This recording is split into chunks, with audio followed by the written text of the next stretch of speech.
episode 160 of Coffee and Co-Read, your source for all things literary, with Kristen and Catherine, where we believe there's nothing better than a hot coffee and an awesome book. Join us for our virtual book club, where we take one book a month and dive into all of the drama, adventure, and romance we can find. Hey, Kristen. Hi, Catherine. So, as a callback to last week, I guess, we started at the end of our beginning part last week a topic that we didn't really have the time to get into. Mm-hmm. So we'll get into it here. And we were talking about romance as a genre, and a romance series. To be classified in the genre of romance as a series, does each book need a happy ending, an HEA, or does just the series need an HEA? What are your thoughts? So, my first thought is that I don't know if I've read many straight up romance books that have more than one book in it, right? Like, most romance books, when they are series, each book focuses on a different couple. Exactly. Right? The romantasy books that we read, I wouldn't classify them as exclusively romance. Therefore, I feel like the AE rule for romance books doesn't really apply. Yeah. And especially, like, some of them that we read, too, are, like, YA or NA. They're not first and foremost even fantasy or romance. Yeah. Like, they're kind of in that genre instead. Yes. Yeah. It's interesting, though, because I feel like the books that don't, like, that have series that, like, there's a cliffhanger or something. It's funny with this book, I think, because, spoiler alert, I finished it. But it doesn't end on a cliffhanger. It does. Things aren't bad. I mean, it leaves us with questions. Oh, for sure. Like, it wants us to read the next book, but, like, we're not, like, they're separated by hundreds of years or miles or roadblocks. We don't have it's not a Fourth Wing Iron Flame situation. Yeah, or an Empire of Storms. Or an Empire of Storms situation. Yeah. Or even a Mist and Fury situation. Exactly, yeah. So... It's an ACOTAR situation, actually. It kind of is an ACOTAR situation. It's like similar to the first book of ACOTAR, that it kind of ends and you're like... yes, you're content. Yeah, there's clearly more that could happen. Obviously, everything's not done, but I'm not dying for the next book. I want it. I sort of am, just because I love this series so much. I can't wait to read more about them, but, like... Yeah, like, I'm not, my heart's not breaking needing to know what's I'm content at where they live right now. Yeah, same. I have, like, full disclosure, like, I read the whole book with my eyeballs, and now I'm listening to it to do my notes in my ears, and I'm like, I just want to listen again. I just want to start it again. I just want, like, I do really enjoy this book. It's definitely sucked me in. But I finished a book this weekend, One Dark Window. Oh, yes. I have it, and I've been waiting to start it.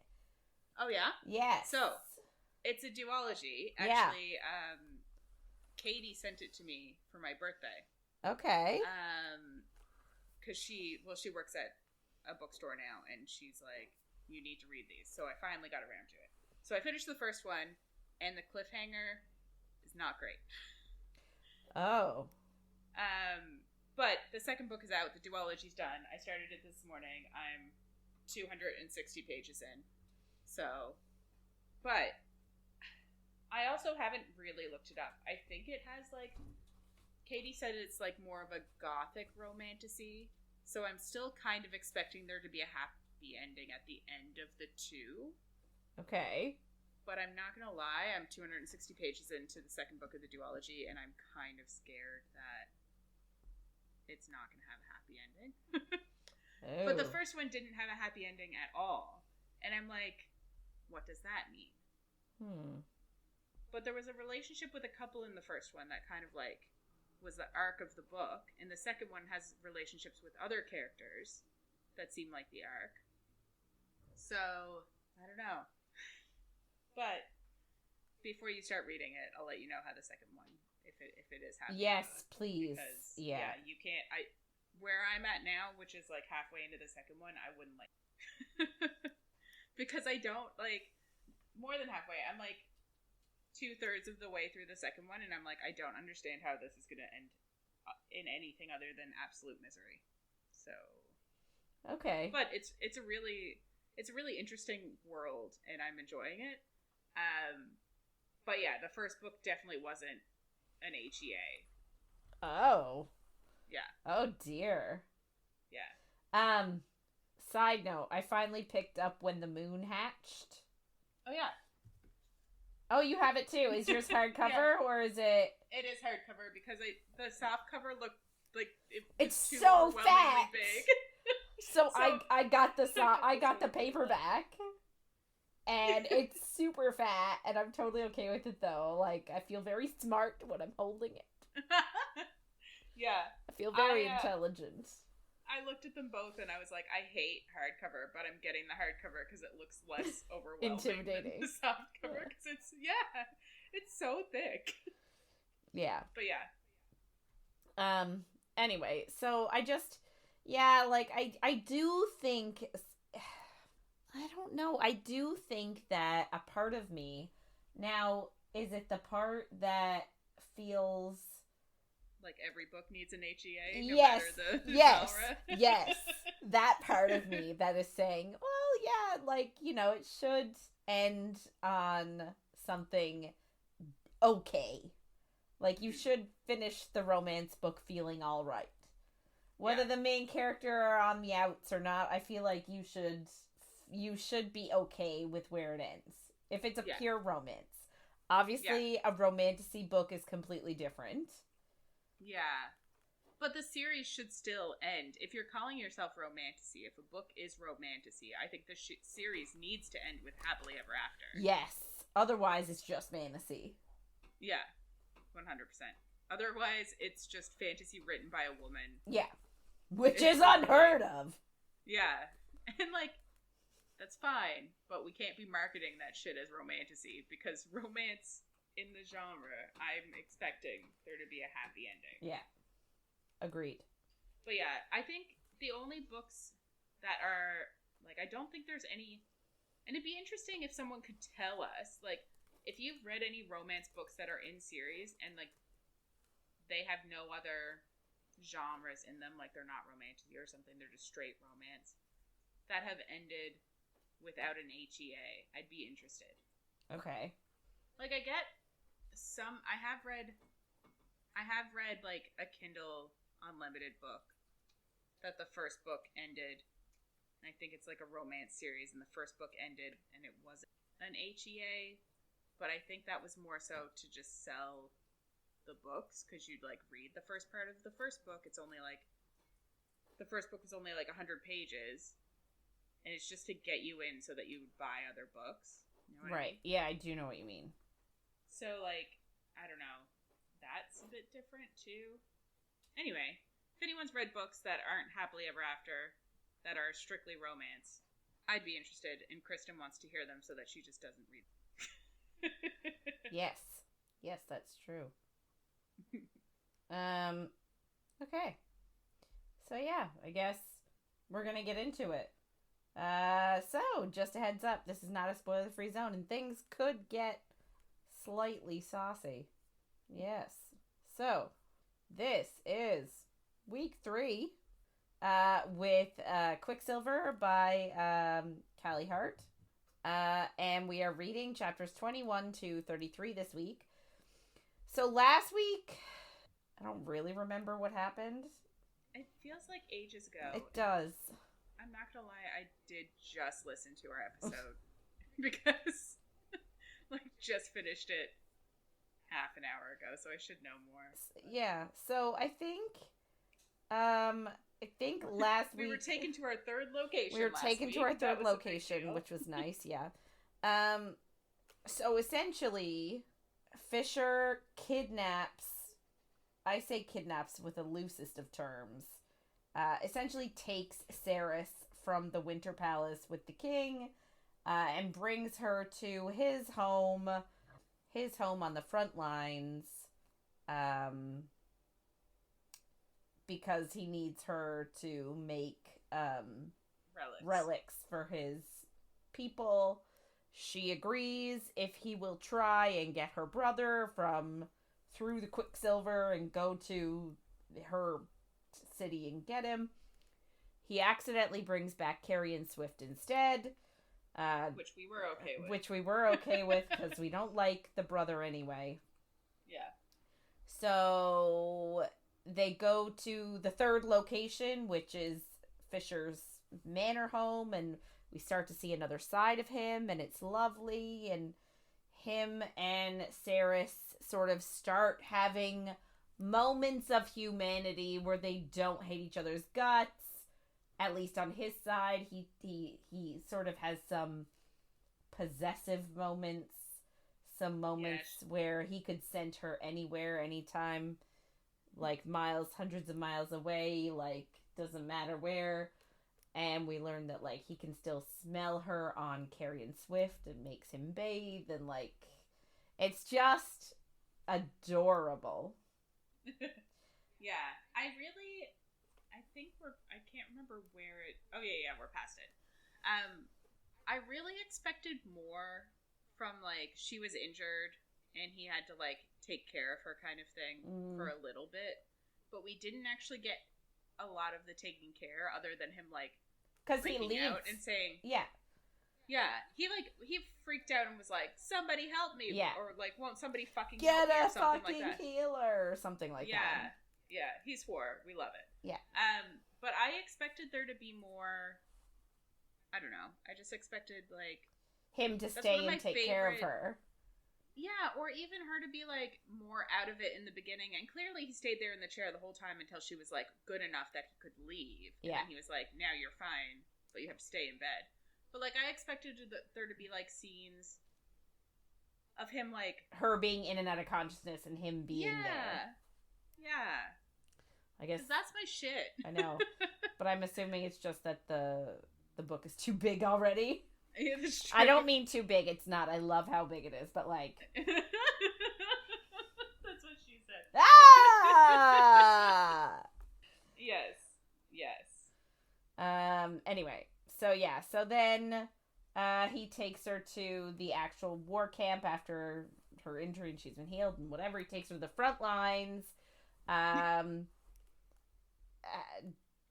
They have a very steamy moment. Yeah. Where he loses control. He loses control. They're making out in his tent. And when she admits that she wants him, that's when he takes a step back. And then he's going to be hurt by one of his lieutenants. And she freaks out and ends up breaking Mrs.'s sword, who flips out. But then they are being attacked. So that's where we left off last week, is that the enemy, the vampires, the mindless, hungry ones that have no original thought except for to eat, are starting to cross the frozen river that separates Fisher's land from Malcolm's land, who is like the king of the vampires. Yeah. Which is, a lot. Yeah. So essentially, we're picking up right after another one of Fisher's seconds, or lieutenants, I'm going to call it Lorith, essentially tells Saeris and Carrion to stay in the tent and not to leave because it's dangerous and they're only human. And you can't tell them what to do. No, of course they don't. They don't listen. So obviously they run out. They don't stay in the tent. They run and follow the commotion everywhere else. Like you would. Yeah, and they run out, and they're like, we're gonna help! And they see a bunch of Fey warriors with, like, ice axes hitting the frozen river. They're trying to break up the ice so that the vampires can't cross. So they see across the river, there's this big old horde of Sanisrothian vampires. There's like 50,000 of them. I don't know how you can estimate 50,000. Like that must extend farther than what you can see like, far back. You know what I mean? Like, if I'm a person standing across the river, it's not like I can... You're a person. Yeah, I'm not a real person. But, like, if I was standing on the river's edge and I saw a group of people across the river, I don't know how far back that goes. Therefore, how am I supposed to estimate 50,000? It's just a small complaint. Yeah, and I honestly, like, I can understand maybe one of the Fae being able to, especially if they've, like, done battle before and they're used to counting enemies and shit. But, like, I honestly, once you get past 30, I'm like, that could be anything between. You mean the number 30 or 30,000? Yeah. No, 30 people. 30 people. Okay. After 30, it could be 50, people, it could be 1,000. It doesn't matter. Honestly, it could be any number on the face of the planet. Wonderful. 30,000, yeah. Once you get past 30,000, I have no idea. But I can count 30,000 real quick. No. Oh, God. Anyway, so Saeris is obviously looking for Fisher or Ren, but she's obviously more worried about Fisher. But she obviously can't see either of them because we're gonna assume that, like, on their side of the river, there's equally probably thousands of people. So how are you gonna spot one or two in the thousands? It seems like a giant camp. Yeah. And, like, I'm pretty sure all of the rings were for these people. Yes. So that was... At least... I can't remember. At least 15,000. Yeah. So... Which, like, after 30 people. I don't... Who the hell even knows? Yeah. So... Obviously, they're looking around. Can't really see any of them, but they just see a bunch of Fae and also lesser Fae. So, like, they're all fighting together, just pounding the ice. Pound it. So then the vampire army starts to cross the river. So Saeris and Carrion are like, nopity nope. So they grab some, like, ice axes or hammers or whatever, and they just join in. They're like, no, thank you. And to the point that her hands start to bleed, and I was like, oh, he's gonna take care of her hands. Never fucking comes up again. No, it does not. And as soon as the ice sort of cracks and creates, like, space for the water to be exposed, like, a heavy smoke blankets the whole river and pushes the vampires that came out on the ice under the water and, like, essentially drowns them. But I don't know how they drown because they're not alive. So you would think that they wouldn't need air. Yeah, I agree. But it's fine. It reminds me... Because I think that's the thing that comes up later. Oh, okay. I don't remember. But that they don't need to breathe underwater. Right. So it just reminds me of... I'm trying to remember. There was, like, an instance where it was in, like, it was in a TV show or a movie with vampires. And they are walking... I think it's vampires. And they're walking at the bottom of the ocean? Or am I thinking about... Maybe I'm thinking about Pirates of the Caribbean. Oh, maybe. I could have the old guard, or I could have sworn vampires have done it too, though. Maybe. I don't remember. If you remember, let me know because yeah. Anyway, so obviously Saeris is like, well, that's Fisher because he's got Reese powers. Yeah. Maybe he uses his magic to snap their necks. Maybe. Which wouldn't kill them either. No. So I got nothing. Whatever.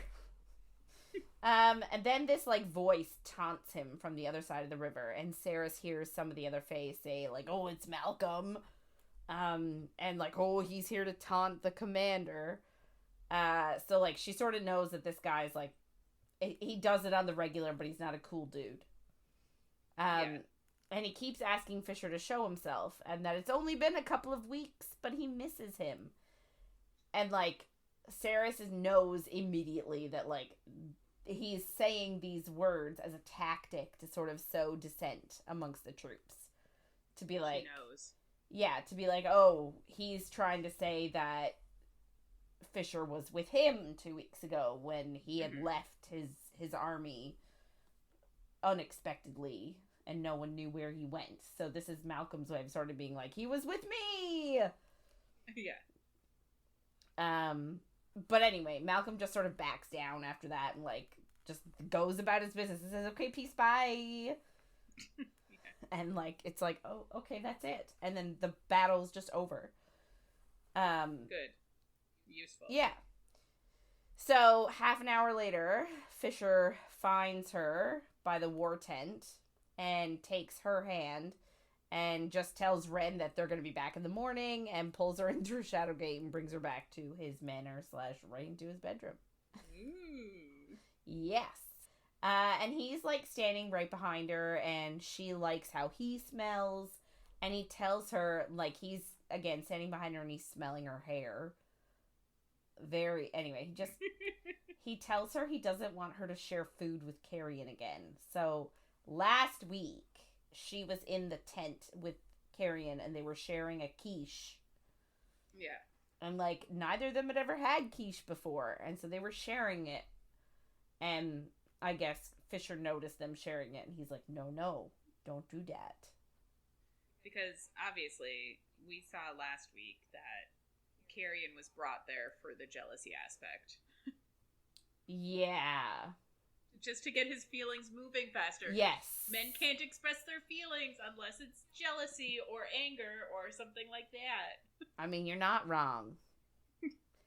Yeah, I'm not mad at it because I loved every fucking second of it. I also I like the way it's done in this book because she's not conflicted. You know what I mean? Like, they're not trying to make a love triangle. They're not. Oh, yeah. You know, she is not conflicted. She has no feelings for him at all. She's like, no, Carrion, go fuck yourself. Us fucking was a moment of weakness. Like, fuck right off. Yeah. Right? Which I really like. From the jump, even before Fisher existed. Exactly. Which I like too. The only good thing is, like, he was like, well, he can give me orgasms. Which, like, sometimes. That's all you're looking for. But, like, so I really like that he is there to sort of push Fisher's feelings along, but also he's not a legitimate threat. Yes. Like, we all know that there's nothing gonna happen between her and Carrion. Oh, yeah. So, like, it's all just whatever Fisher's perceptions are. Yeah. Which I like that. I like that we don't have a love triangle. Oh, yeah. We classically hate love triangles. Sorry. That word just wouldn't come out. That's okay. I liked it. Anyway. So she's like, oh, is there some weird fey custom that, like, I don't know about? And, like, there is, but not about this. But about sitting. Yeah, that came up a million times last week. Yes, but we still don't officially know what it is. No, and we're not going to get it until the very beginning of next week, I'm assuming, based on where my notes end this week. Frig. Yeah. I really was hoping that we would... I know. Ugh. Me too. Anyway, it's fine. But, so I also really like this because, like, the whole sharing food thing is very much an ACOTAR thing. Oh, right? Yeah. Like, Feyre shares the food with Rhys, and that's, like, a Fey custom of, like, accepting a mate bond. Yeah. And so she's like, oh, is there a Fey custom? And he's like, nope. And I just really like that it's like, no, that's stupid. Yeah. But he's just like, no, share all the food you want with Ren or, like, somebody else. Just not Carrion. Which is hilarious because, like, I said it the first week, and I'll say it again. And I'll say it about Lorth, too. These other males seem hot as fuck, and they get very close with her. Yeah, I love that she's making friends. We'll get into it a bit later this week about how it's a boys' club and how the only woman in the book is being a bitch. Yeah. Like, why? Yeah. Why? I know, that's bothersome as well. Yeah. Anyway, so they talk about, like, the non-battle, because I almost just called him Rhys. Fisher is very nonchalant about this whole event that just happened with the vampires. He's like, that happens every once in a while. They try and get across. We break the ice before they can get across. We kill a few of them. Like, he was like, honestly, it's literally just for Malcolm to remind us that he's there. Right? He's like, this isn't a big deal. This happens all the time. Non-issue. Yeah. So, like, she just lets it slip that she was worried about him. And he can obviously read her face and know that her worry was genuine. But she tries to cover it up by being like, well, you promised to take me home, so, like, you can't die. Yeah. And I appreciate being in her head, because she's also, like, she's worried about being vulnerable with him because she's afraid he's just gonna, like, be a dick. Yes, because he has been. Which is completely fair. Yeah, because he has been in the past. Yeah. So, like, he obviously doesn't believe her when she says, oh, you know, it's so you can take me home. And he just says, like, listen, don't worry, attacks like that are par for the course, and, like, they always end the same way. And then she's just, like, stressed because all of his captains, generals, whatever you want to call them, are all really mad at him. But he just says, like, don't worry, us Fae, we have long lives, so we get over shit quickly. And in my head, I'm like, that feels opposite. The truth. Yeah. But, like, it also feels, you would think that because they have long lives, they hold on to shit for longer because they can. Yeah, exactly. That's what I would have assumed. Yeah. But it just passes, whatever. So then she asks about Malcolm and why he seemed like a normal person. Like, he doesn't seem like one of those bloodthirsty rage vampires. Yeah. And this is when we get our world building event, our lore event. And we learn that Malcolm is actually the very first cursed vampire from thousands of years ago. And at the time, all the Fae were cursed. But then they found a cure. And so most of the Yvelian Fae took the cure. But some liked being this monster. Of course, they all had the intelligence. And they all had, you know, they weren't the mindless killing machines. They all, you know, had thought. They just needed to drink blood. So they liked being that monster, and they liked having immortality. So they were like, well, we don't want the cure. We don't mind this. And she's like, I guess Saeris is a little bit confused because she's like, immortal, but, like, you're all immortal. What is it, you know, like, why would they want to be immortal when you're already immortal? And, of course, we learned from Fisher that, no, we aren't immortal. We just live insanely longer lives than humans, but we do die. Yeah. But vampires don't. They are 100% immortal. They will never die unless you kill them. Yeah. So, Malcolm is the oldest and the strongest, but when one of his princes bites someone, they come back as these mindless killing machines and are, like, unrecognizable. However, if Malcolm were to bite you, he can ensure that people still keep their wits and their souls and whatever. Yeah, we're assuming that's where the lords come from, is from if Malcolm bites someone, or at least the princes, you mean? Oh, yeah. Princes. Yeah. Whatever. There, yeah. Yes. His bros. Yeah. He also tells her that that's where most of the humans in Yvelia went. Eek. Is they were drained and brought back as mindless vampires. So, like, she is like, oh shit. He hate, like, you know, my people, I guess, sort of. Yeah. We then, like, they just converse a little bit more, and obviously I didn't write down their entire conversation, but she just puts it together from what he's talking about, that's where he was for the 100 years that his people were looking for him, or that he was gone from his home. He was with Malcolm, but he just tells her, like, I can't tell you. Yeah, because that's what Malcolm said, and he was banished, so, like, I guess it would make sense. Mm-hmm.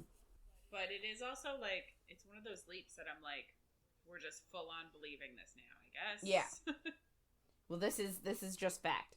But, like, she does say it out loud, and he just says, I can't tell you. Yeah. So that sort of, for her, is confirmation, because then she's like, oh, he's bound. Like, he is physically incapable of talking about it. Yeah. So, she is sort of, like, just assuming, okay, that's exactly what happened. Yeah. And, like, I don't know, later on she's like, I've decided this is fact. So this is how I'm going forward. I'm like, okay, I guess we are too. Yeah. We're just going for the ride. Yeah. So, like, she sort of mentions out loud, oh, you're bound, you can't tell me. And he's like, oh, you know nothing, like, you don't know anything, this isn't your business. And she just says, like, you're trying to push me away. Like, yeah. That's why you're being cruel right now, is to push me away. But she was like, I know you like me. Which is interesting. It's just, she's very bold. Yeah, I appreciate it. Yeah. It wouldn't be me. No.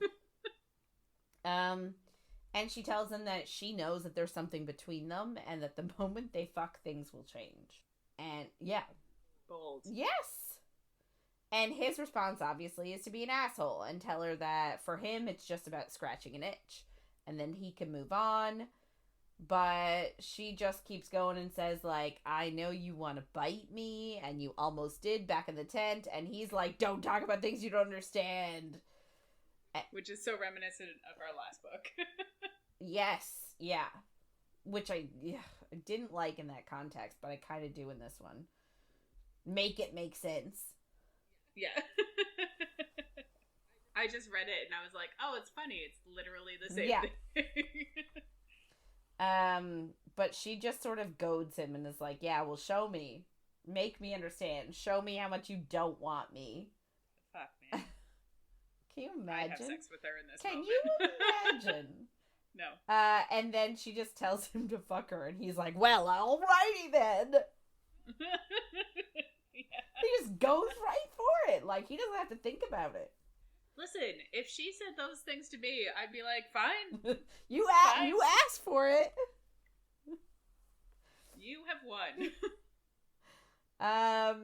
So, like, he just kisses her and they just go feral for each other. Like, this scene is very, fast-paced and, like, very, not violent, but very aggressive. Like, they're both very aggressive with each other. Yeah. So, like, he strips her, puts one hand around her throat, and, like, right away just shoves a couple fingers in there. And, like, she's, like, obviously very, she's very emotionally, like, moved. Like, you know, she's like, holy shit. Yeah. And, like, she describes having a feeling inside of her, and I'm just like, well, no shit. Like, you're literally, he's choking you out and fingering you at the same time. Like, I'm sure you have a feeling inside of you. Yeah. But I think they're trying to sort of say that, like, maybe a more emotional feeling. But it's also, like, he's barely said 5 nice things. But, like... Yeah, it's very much, like... It feels like they're having hate sex. Yeah. Which, right? Like, I'm not mad at it. No, I don't hate it. But I am glad that it wasn't, like... I don't know. It's not like there was just, like, no development at all, and they were just like, and now we're gonna have some slow sexual times together. It really is like, it feels like he's trying to get it out of his system. Yes, that's what this feels like. But she says she also, like, even though that he hasn't been kind to her, she does feel like there's something tying them together and pulling her in, and I'm just like, what? Like a bond of sorts. Of sorts. So, like, he uses shadow magic then, because I think he only, like, took her shirt off, or, like, took her pants, pulled her pants down, or something like that. He didn't take all of her clothes off, but then he uses shadow magic to, like, strip her the rest of the way. He just, like, runs the shadow over her, and then her clothes are gone. It's a great use for magic.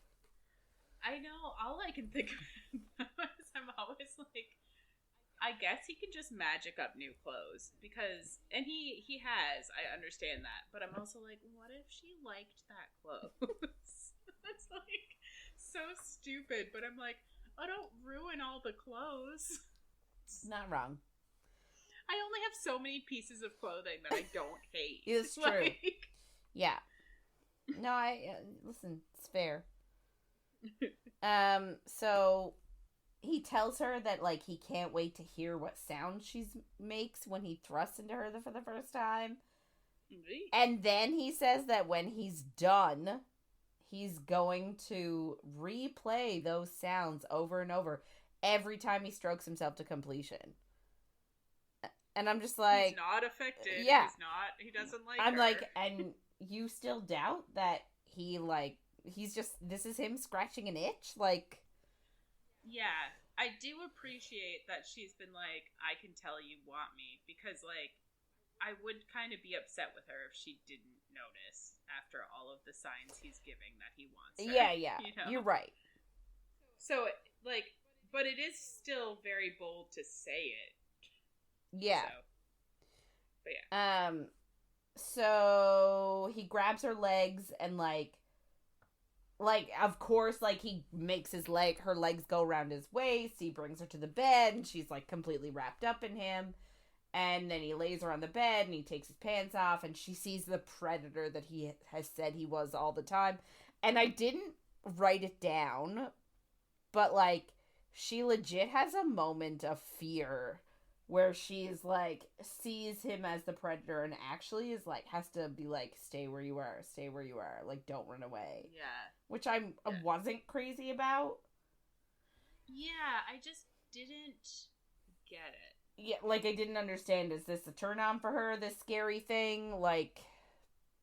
Yeah. Because it didn't seem like it.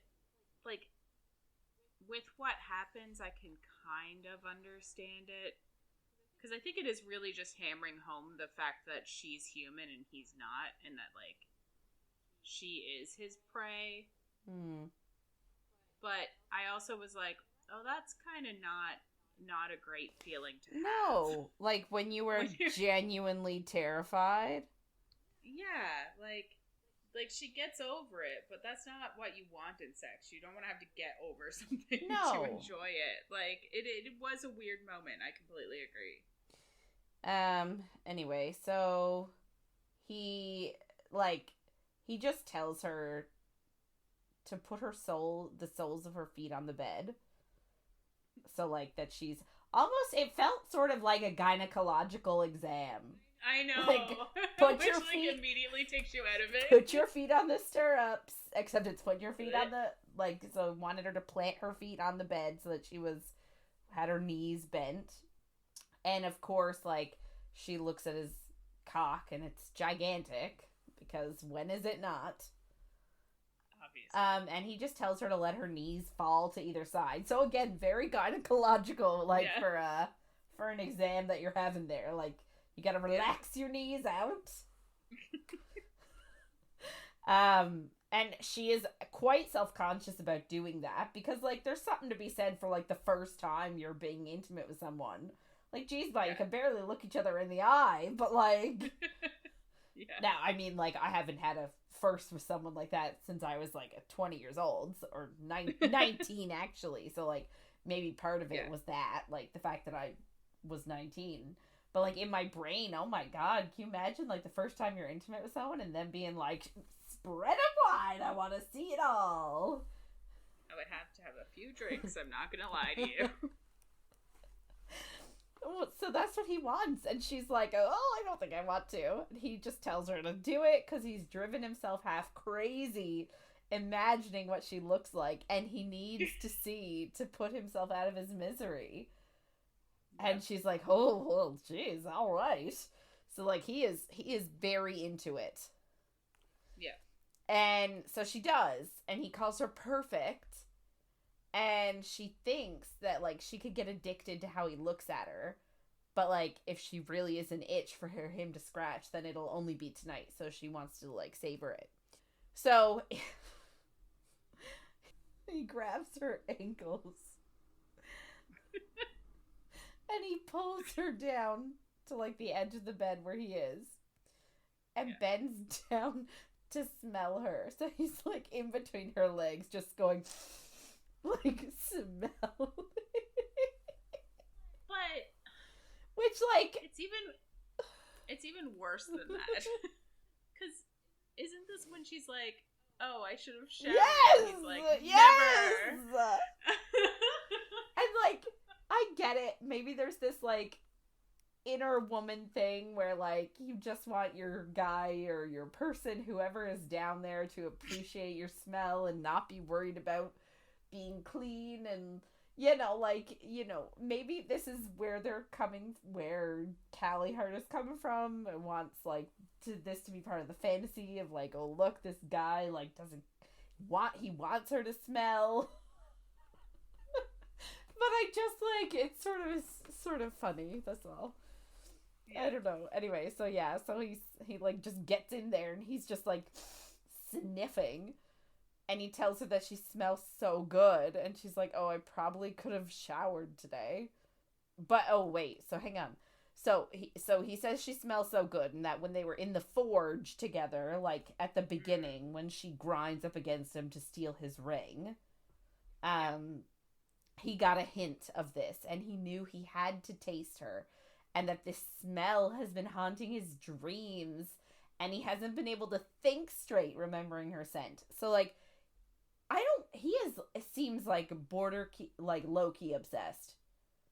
Yeah, 100%. And he is, like, telling her how much he's been thinking about her.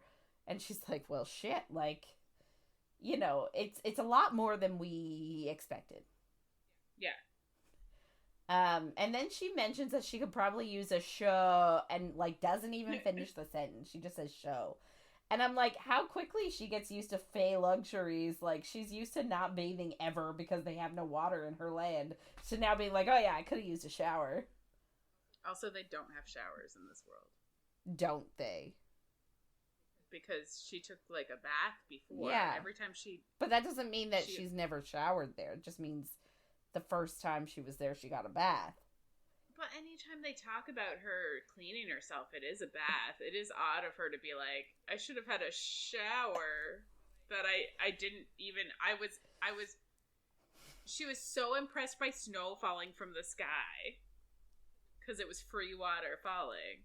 You don't think that if she had an actual shower, she would have felt the same? Oh, I'm sure she would have been in raptures. Yeah.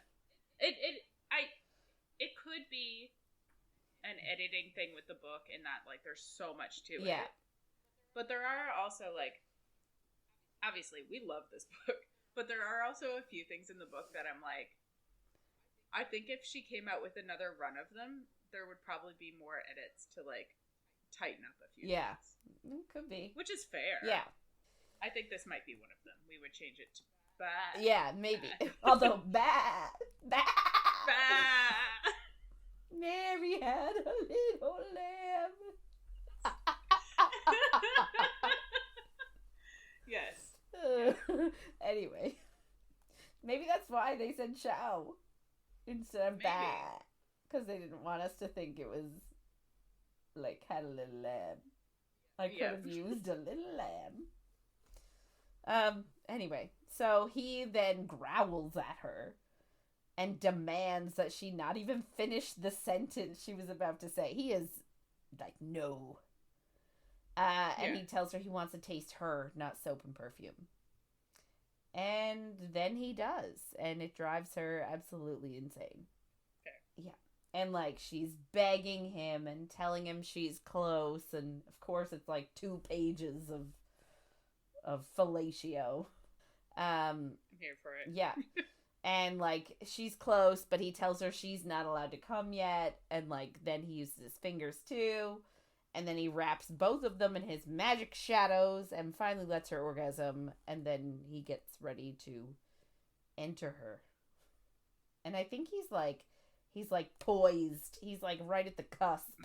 He's got the tip, like, right there. And he asks, like, if she still wants it. And she says, yes, she wants him. So he asks if she wants it. And she says, I want you. And then he tells her to hold on tight, and he hopes she's not afraid of the dark. What? And then she, like, I think he still has them wrapped in shadows at this point, too. And, like, she feels a stretching and a fullness and this awesome wave of energy that fires up her spine in bursts that feel like small explosions just from a penis. Yeah. Like, it's a magic penis. Well, I think that's the point. Okay. All right. All right. And then he starts, like, thrusting, and he's super affected, too, and he calls her a witch.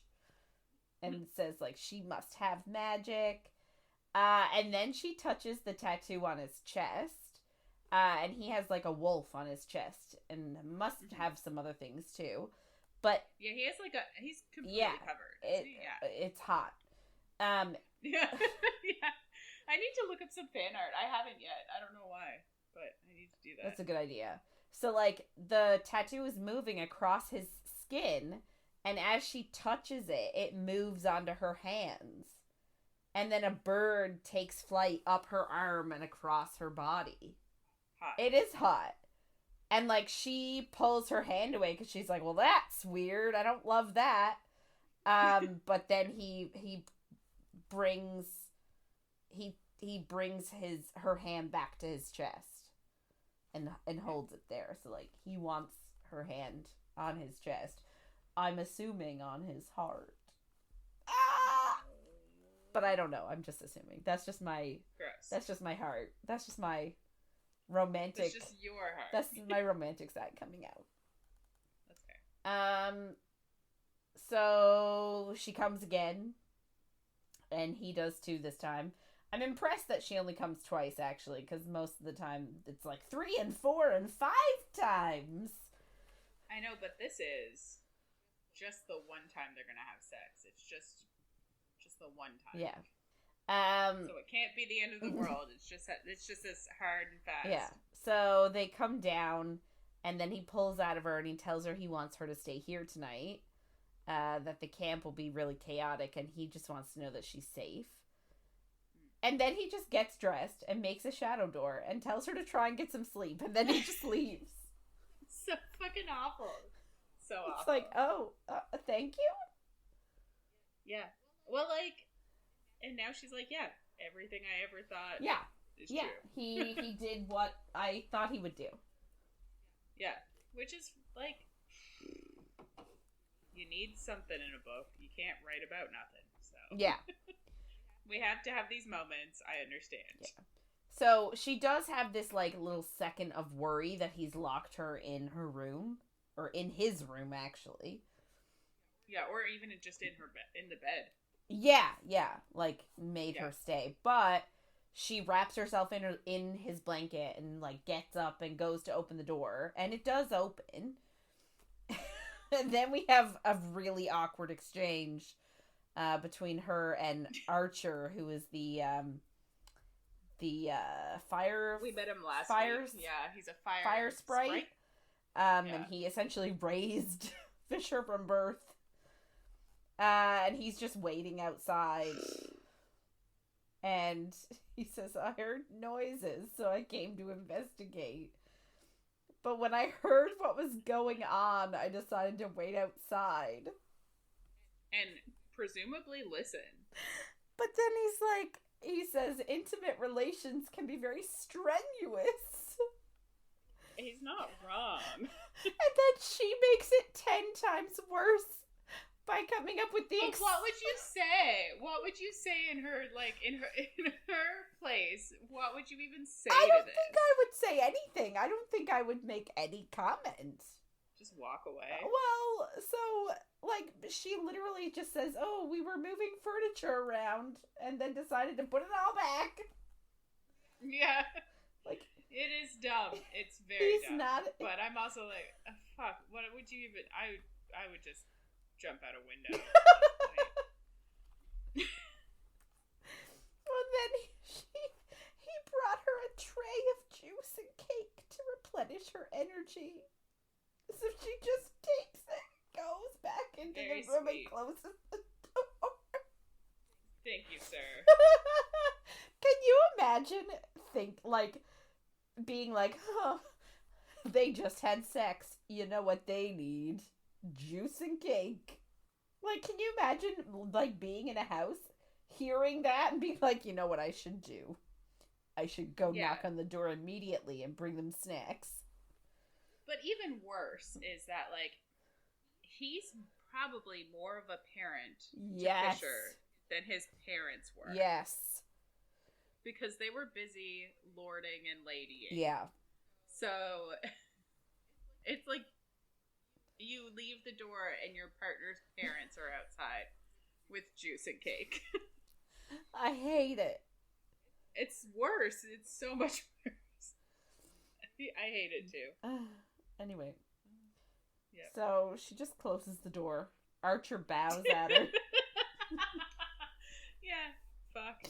Well, he's probably fucking thrilled, to be honest. That's what's actually happening. I know. He's just, like, thrilled. I know. But, anyway.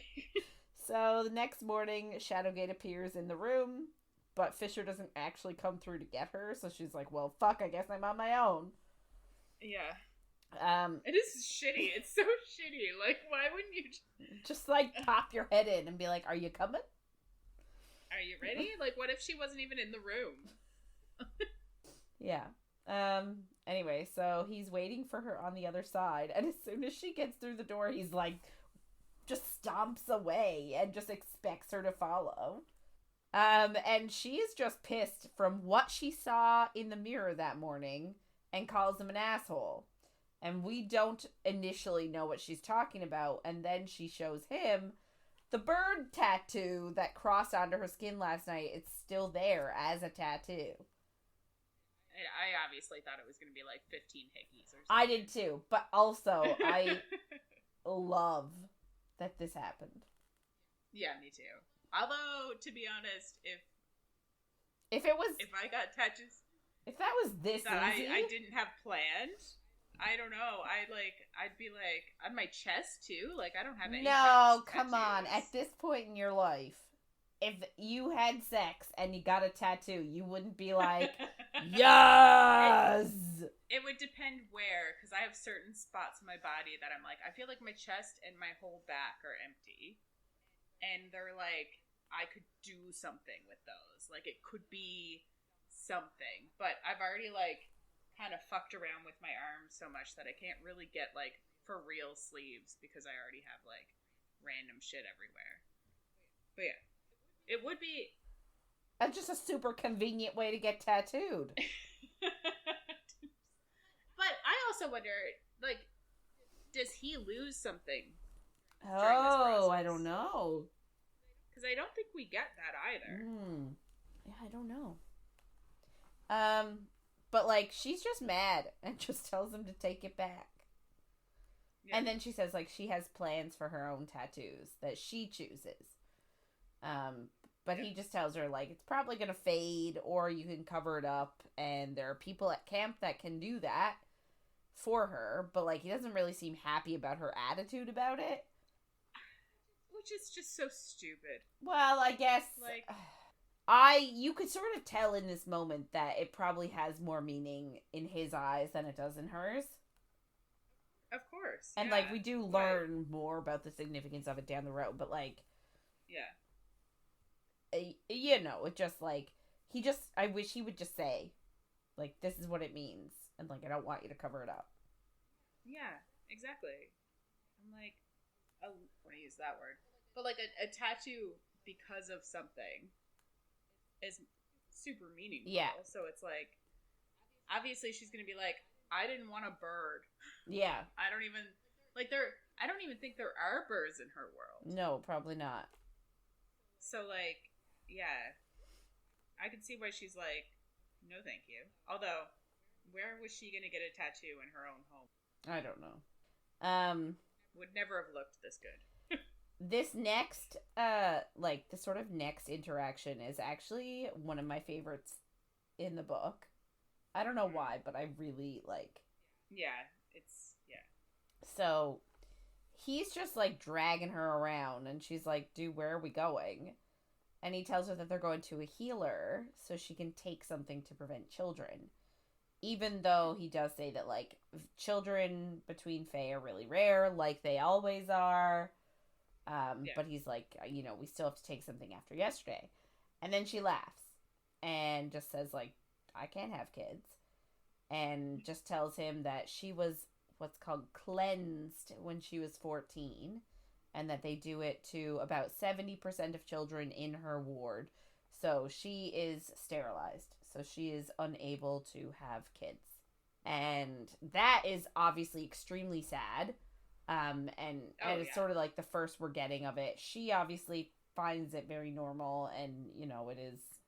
Well, if 7 out of 10 of your pairs are like, sterilized, then you're the majority, so you're like... Yeah. It's just the way it is. Although I do find it interesting, because, like, her ward is actually, like, not that old.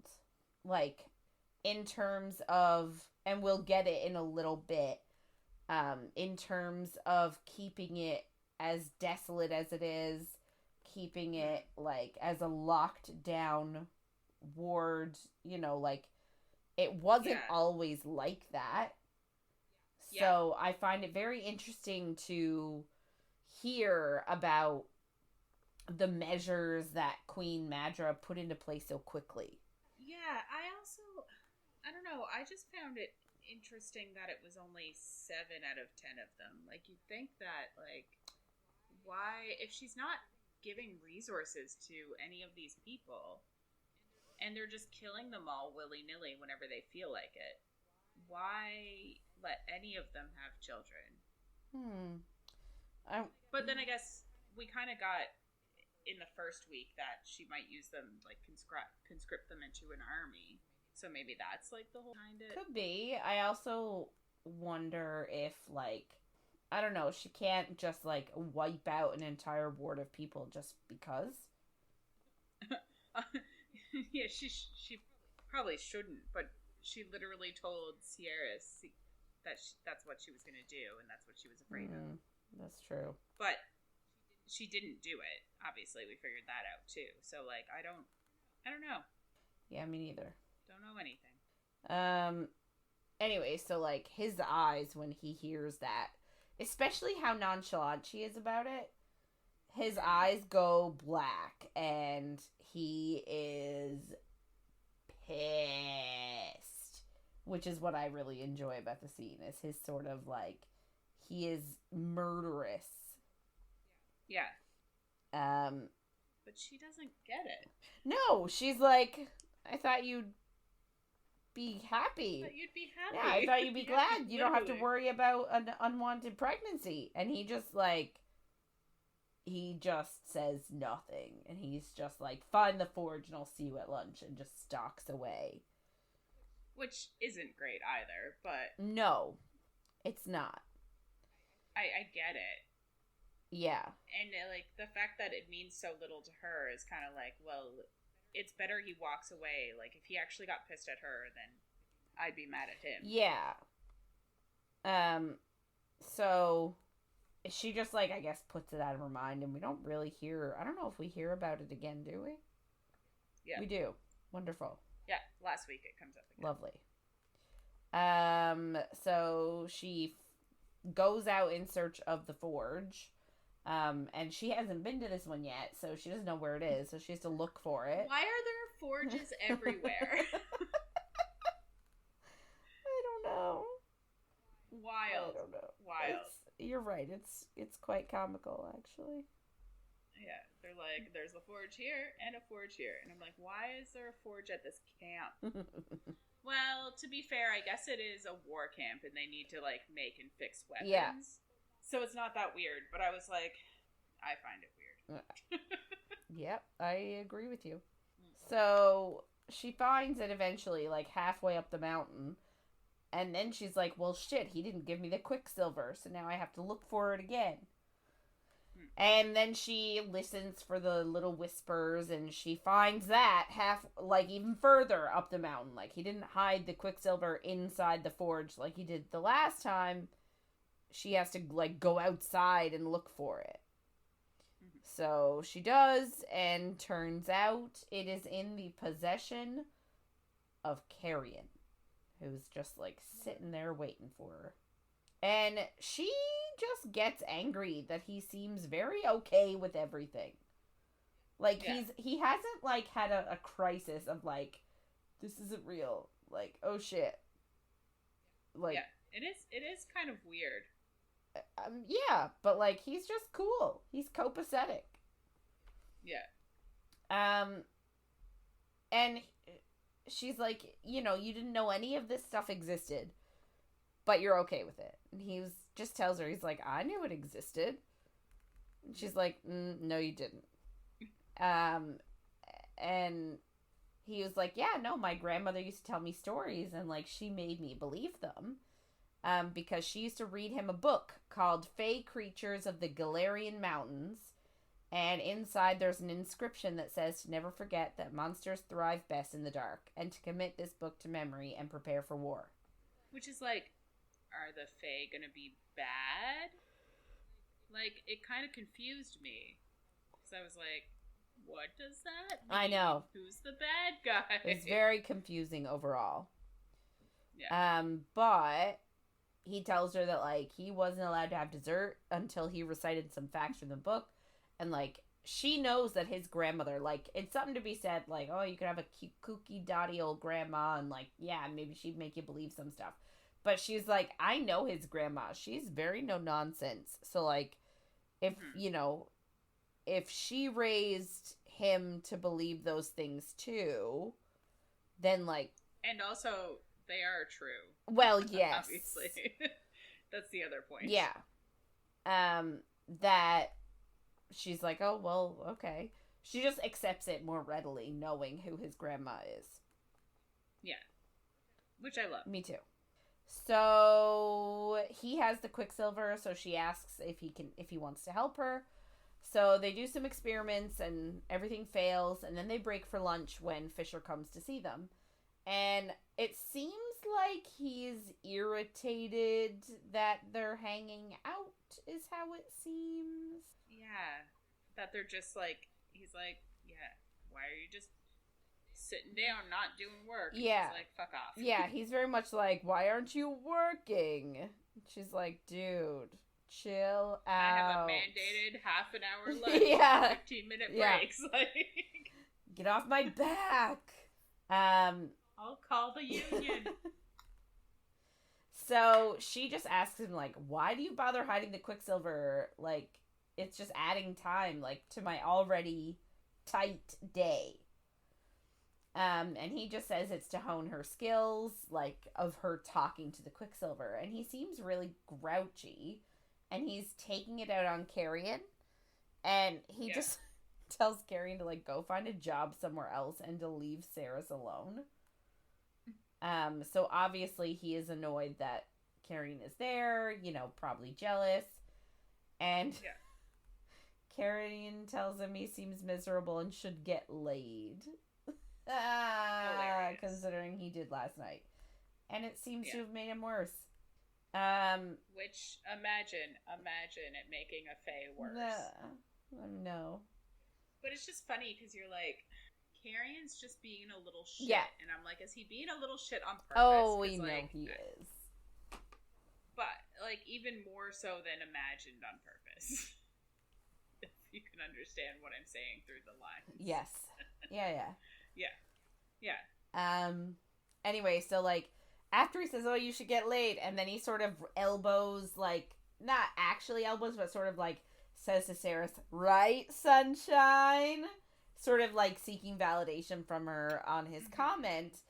And Fisher then gets really angry at him. And I fucking love this. I do, too. So he tells Carrion not to call her sunshine. And Carrion's like, why? And Fisher just has this long speech and says, because she is moonlight. She is the mist around the mountains, the electricity in the air before a storm, the smoke across a battlefield. And that Carrion has no idea what she could be and what she is, and he should call her Majesty. And I'm just like, ooh, ooh, why? ooh. It is wild. Like, hello? Like, heart pumping palpitations. Like, oh my god, where's the Fisher in my life to call me Majesty? Yeah. I did find it interesting after finishing the book and rereading this part. I was like, it's all a wild thing to say. Yes, considering what happens. And I'm like, I hope. Well, it's all going to be fine. Obviously, it's all going to be fine. But it did worry me about her future and her partner in the future. Him being like, you should call her Majesty. Yes. Yes, that's true. But that's not for here or now. Yeah, no, you're correct. We'll get back to that next week. Yeah. So, obviously, Saeris doesn't deal well with whatever this is. She's super uncomfortable with this. Yeah, well, she's just like, what the fuck was that? Meanwhile, I'd be like, okay, Karen, you need to leave now. Goodbye. Yeah, I'm about to jump his bones. Yeah. But she's just like, Fisher, what do you need from me? Like, why are you here? And well, yeah, and he was, I guess the last time they were together too, she thought that he was pissed at her because she was sterilized. Yeah. Obviously, we know the difference, but that was her takeaway, was the last time they saw each other, he was pissed, and then he made this task super hard for her, and now he's, like, going off on this, and she's like, what the fuck is going on? So she asked, like, what do you need from me? And he just says, you're done work for the day. He says, like, I'll find somebody else, like, the blacksmith down the mountain can do this, refine the silver. But I need something from you. Ooh. So, he leads her to the war tent, and they're looking at all the sword shards embedded in the stone from the day before, when she accidentally broke Danya's sword when she was about... Because she was gonna fucking kill him. Yes. Sorry. So, there's over 500 individual pieces, and they are too fine and or small for the metal workers to remove. Like, they're just too small to grab. Mm-hmm. So, she suggests, like, can we pull out what we can, and then just shear down the rest so that they're flush with the wall. Which is a fine suggestion. Yeah. But Ren just tells her, like, the sword is actually special. It used to be a god sword like Fisher's sword Nimrel. And it's a really precious Fae heirloom passed through Danya's family. And it's like a religious icon to all the Fae. So it's sort of not appropriate to leave shards in there and just shave it down so it's flush with the wall. Yeah. And also, apparently, the sword denotes that she's a member of the Lupoproalia, which I don't understand because they don't all have one of those swords. Yeah, and it's an heirloom, so what does... It came from her family, so... Yeah, I don't really get it. But anyway, I guess that's... No. Maybe she was only let into the Lupa because she had a god sword? Maybe. It would make sense with her shitty attitude. Yes.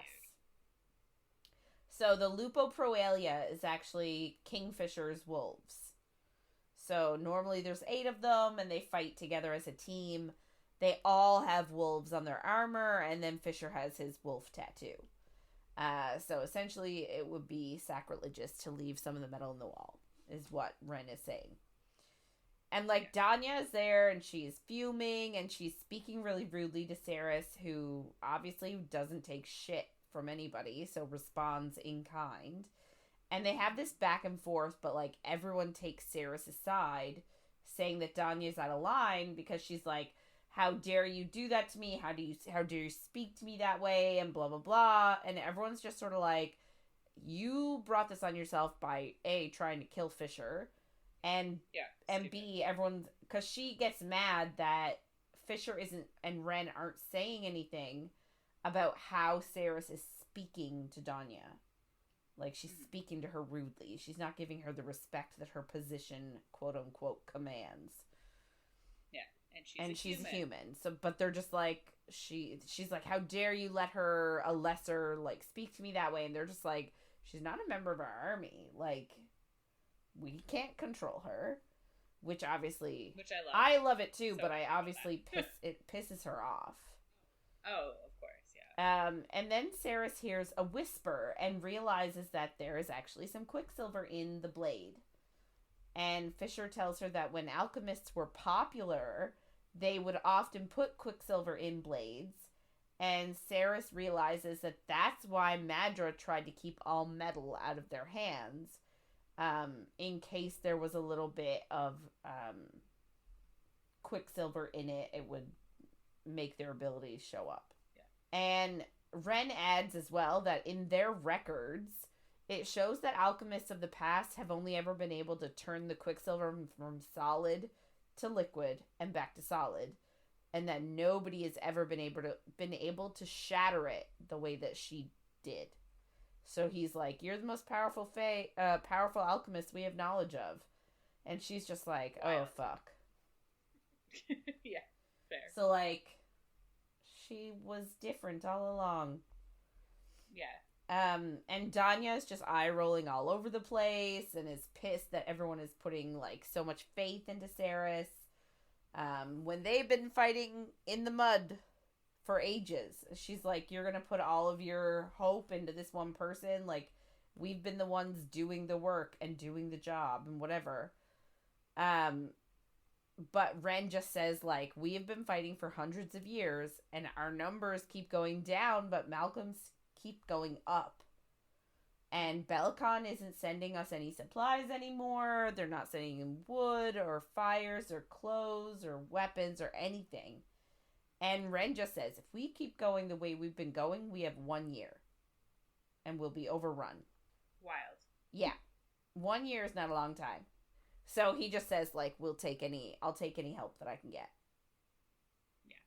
So Saeris has a panic attack with all of how important this is all becoming. And Lorith actually stays with her while everyone else just goes about their business. Even Fisher goes back to Kalish to see Taylana the healer.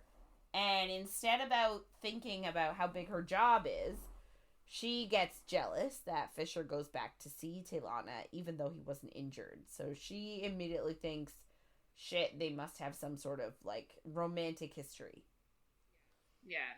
And I don't love it, but I am also, like, I do appreciate that she's like, "This is stupid that I'm worried about this right now." And I'm like, it is, but yeah, I also understand, like, jealousy is a thing, so fine. Yeah.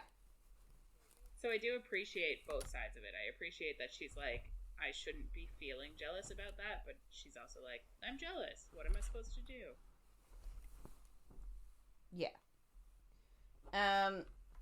So she asks Lorith where she can get a drink, which is hilarious. So he takes her to the local tavern, like the tavern at the camp, and she gets drunk, and she's complaining about Fisher and calls him a liar, but Lorith just tells her that he isn't capable of lying. Wild. And that he took an oath when he turned 21 and he bled on stone that he would always be truthful or sacrifice his honor. And Saeris is like, so all he's, like, the only thing that we have to rely on is his honor? Like, that seems ridiculous. Yeah. Saeris then talks about fangs, and she asks him about fangs and how they could still be used to drink blood. And that turns into a very, very awkward conversation for Lorith. And he tells her, like, it's not really something you talk about in public. And that, like, essentially it's a sex thing. And... Yeah. But I'm also like, why did you even answer her at all? Like, I'm glad he did, but I'm also... But I feel like it's probably one of those things where, like, you don't want the lone kid in, like, health class not to know how babies are born. You know what I mean? Like... Yeah, that's true. Good point. So he just says that, like, it makes the male harder than ever, and it makes the woman euphoric. And he's like, but it's sort of a taboo thing. It's not really something that we're supposed to be talking about. So essentially, biting is sexy. Which I think is, like, a super vampire thing of, like, Vampire Academy and shit of, like, taboo drinking blood things. Yeah. Are always a thing. So she asks then, okay, well, like, how did you become a soldier in this war? And he tells her that he actually used to be a traveling musician / singer. And he actually got attacked by 2 vampires and left for dead on the side of the road. And Fisher found him, carried him in his arms back to his home at Kalish. And in order to keep him from dying, he gave him a part of his soul by a blood oath. And essentially his dad had taught him how to do it. And even though he was a stranger, he offered him, like, a place with him. But he also said, if you want to go, you can also go. Like, I'm not going to hold you to anything. Like, do what you want. So Lorith chose to stay because he had no family. And he trained every single day. And eventually he joined Fisher at the war camp. And Saeris then asks, like, oh, well, what happens to that little piece of soul if he dies? And Lorith just says that, like, if Fisher dies first... Oh, sorry. No. If Lorith dies first, the piece of Fisher's soul that is inside Lorith will just go back to him. But if Fisher dies first, he is unable to move on. And he has to live in sort of like a non-corporeal state, unable to interact with the human world until Lorith also dies. So, essentially, he's stuck as like a ghost, unable to interact with anyone until Lorith then also dies. So, it's, not great. No, it's definitely not great. But then Lorith says, like, he doesn't worry about Fisher staying in this state of, like, unaliveness, because he says if Fisher dies first, as soon as he dies, Lorith is going to kill himself so that Fisher doesn't have to deal with that, because apparently this ritual is huge deal that you would do with, like, your bestie or, like, you know, a family member or something like that. Like, it's not something you just do with strangers, which is wild that he did it. So it's sort of trying to make him seem selfless and, like, more of a hero figure than we thought. I wonder if there's something that, like, the Quicksilver told him that Lorith would be like. Did he have the Quicksilver at that point? Well, he had to, because he was young when he went into the Quicksilver. Right. Like, the timeline doesn't really make sense to me, but it seems like the Quicksilver dried up when he was 11 or something. Right. Shit. So, like, yeah, okay. I don't know. But yeah. Yeah. So Fisher soon after finds her drunk at the bar. He doesn't really say much. He just takes her back to Kalish and puts her to bed, and he leaves. So she wakes up and she is hungover, but there's no, like, portal for her. Like, a gate doesn't open. So she just wanders around Kalish, and she thinks about how the house should be filled with children and laughter, but is silent instead. And in my head, I'm like, but she can't have children. Yeah. So I feel like this is going to be a plot point in the future. I wonder if Taylana is going to heal her and, like, make it possible for her to have children, or maybe her ending, whatever happens, maybe. But, like, this feels like a plot point. It does, yeah. There's something. Yeah. So he comes to get her late the very next day, and she is wearing his shirt since all of her clothes were gone. Because he's like, why are you wearing my shirt? And she's like, well, all my clothes are presumably at the camp, I'm assuming. Yeah. So she had no clothes, which I loved. He has a cut on his cheek from yesterday, and she was like, well, what happened to you? And he just tells her there was a slight clash with feeders further up the river, and she just feels really, like, uneasy about the fact that he was fighting while she was lounging around, like, exploring his home. Yeah. So he just says, I have to go see Taylana really quick, but I want to show you something, so we're gonna go somewhere else tonight and stay. So they go through Shadowgate, and they bring Onyx with them to a small village, and he calls it Ballard. So they are actually having a feast day, celebrating the longest night of the year. Yeah. And he just tells her that, like, he's been here a couple times as a kid. And the village is sort of in full-blown festival mode, and it's really cheery and happy. And she mentions to him that, like, this is what she wanted for Hayden.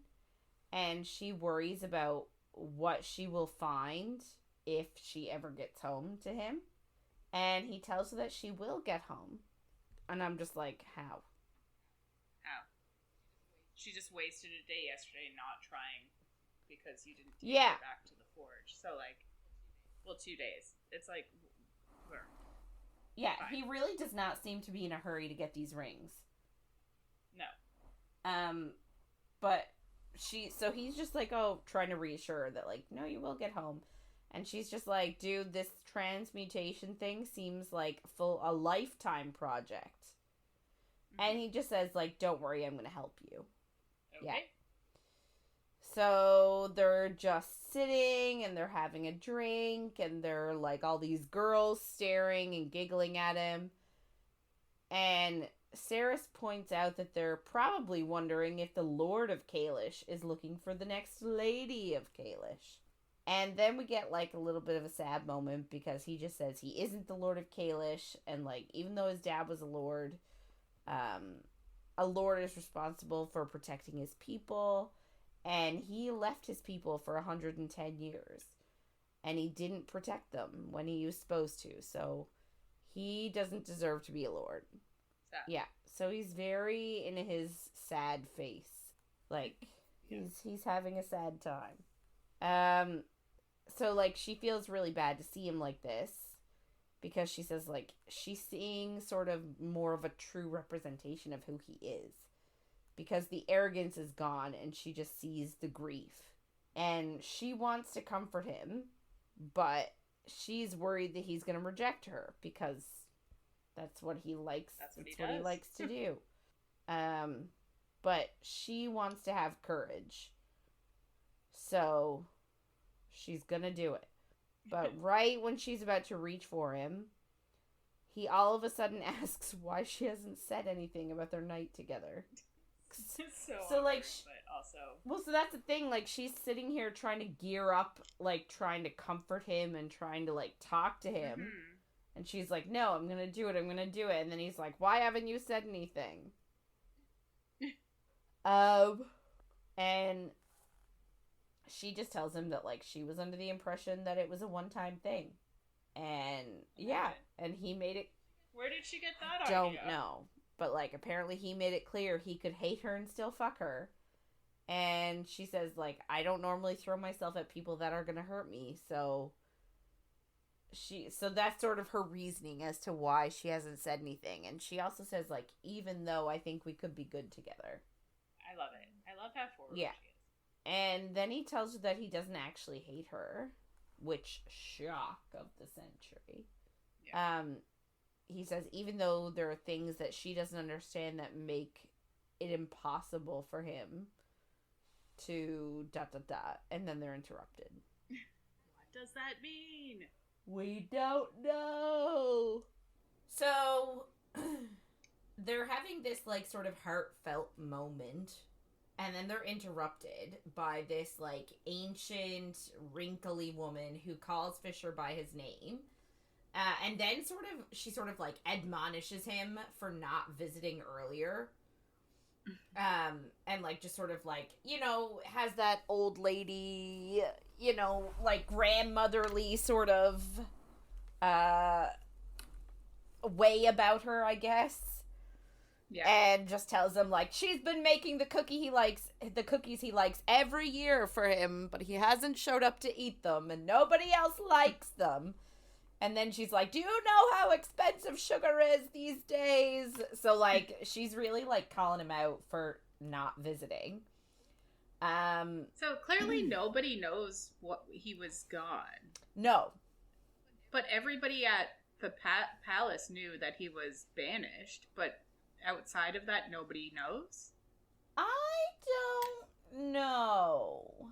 And I don't really get it. It's kind of confusing. Yeah. Like, I wonder if he disappeared for the 110 years and was banished for that.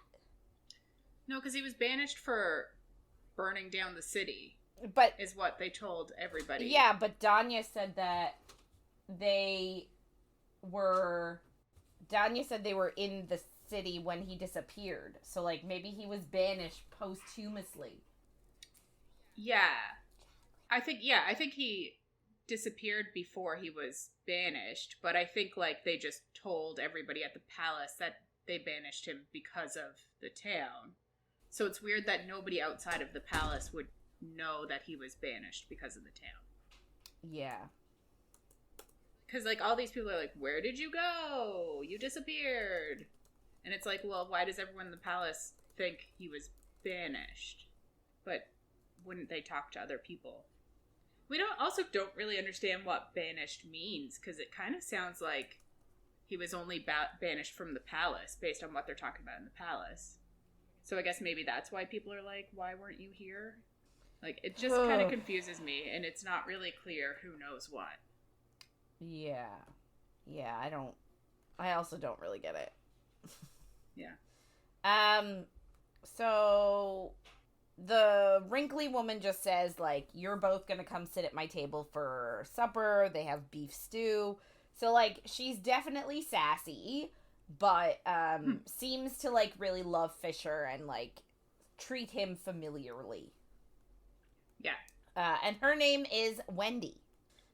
So Saeris introduces herself and, I guess mentions Zilverian.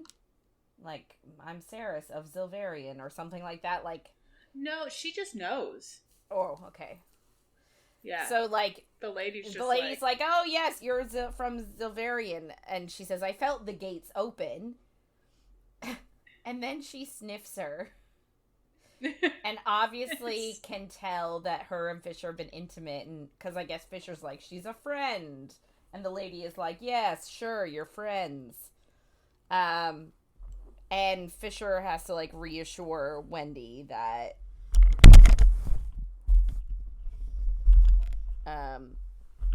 Saeris is only here temporarily, and that, you know, she'll be back. She's going back to Zilverian and forget everybody. Forget all about them, essentially. Yeah. So they eat and drink with Wendy and just, like, carry on until Saeris looks into Fisher's eyes, and, like, all of a sudden she hears chanting Amarath Moore, like, over and over. And she blacks out for a split second.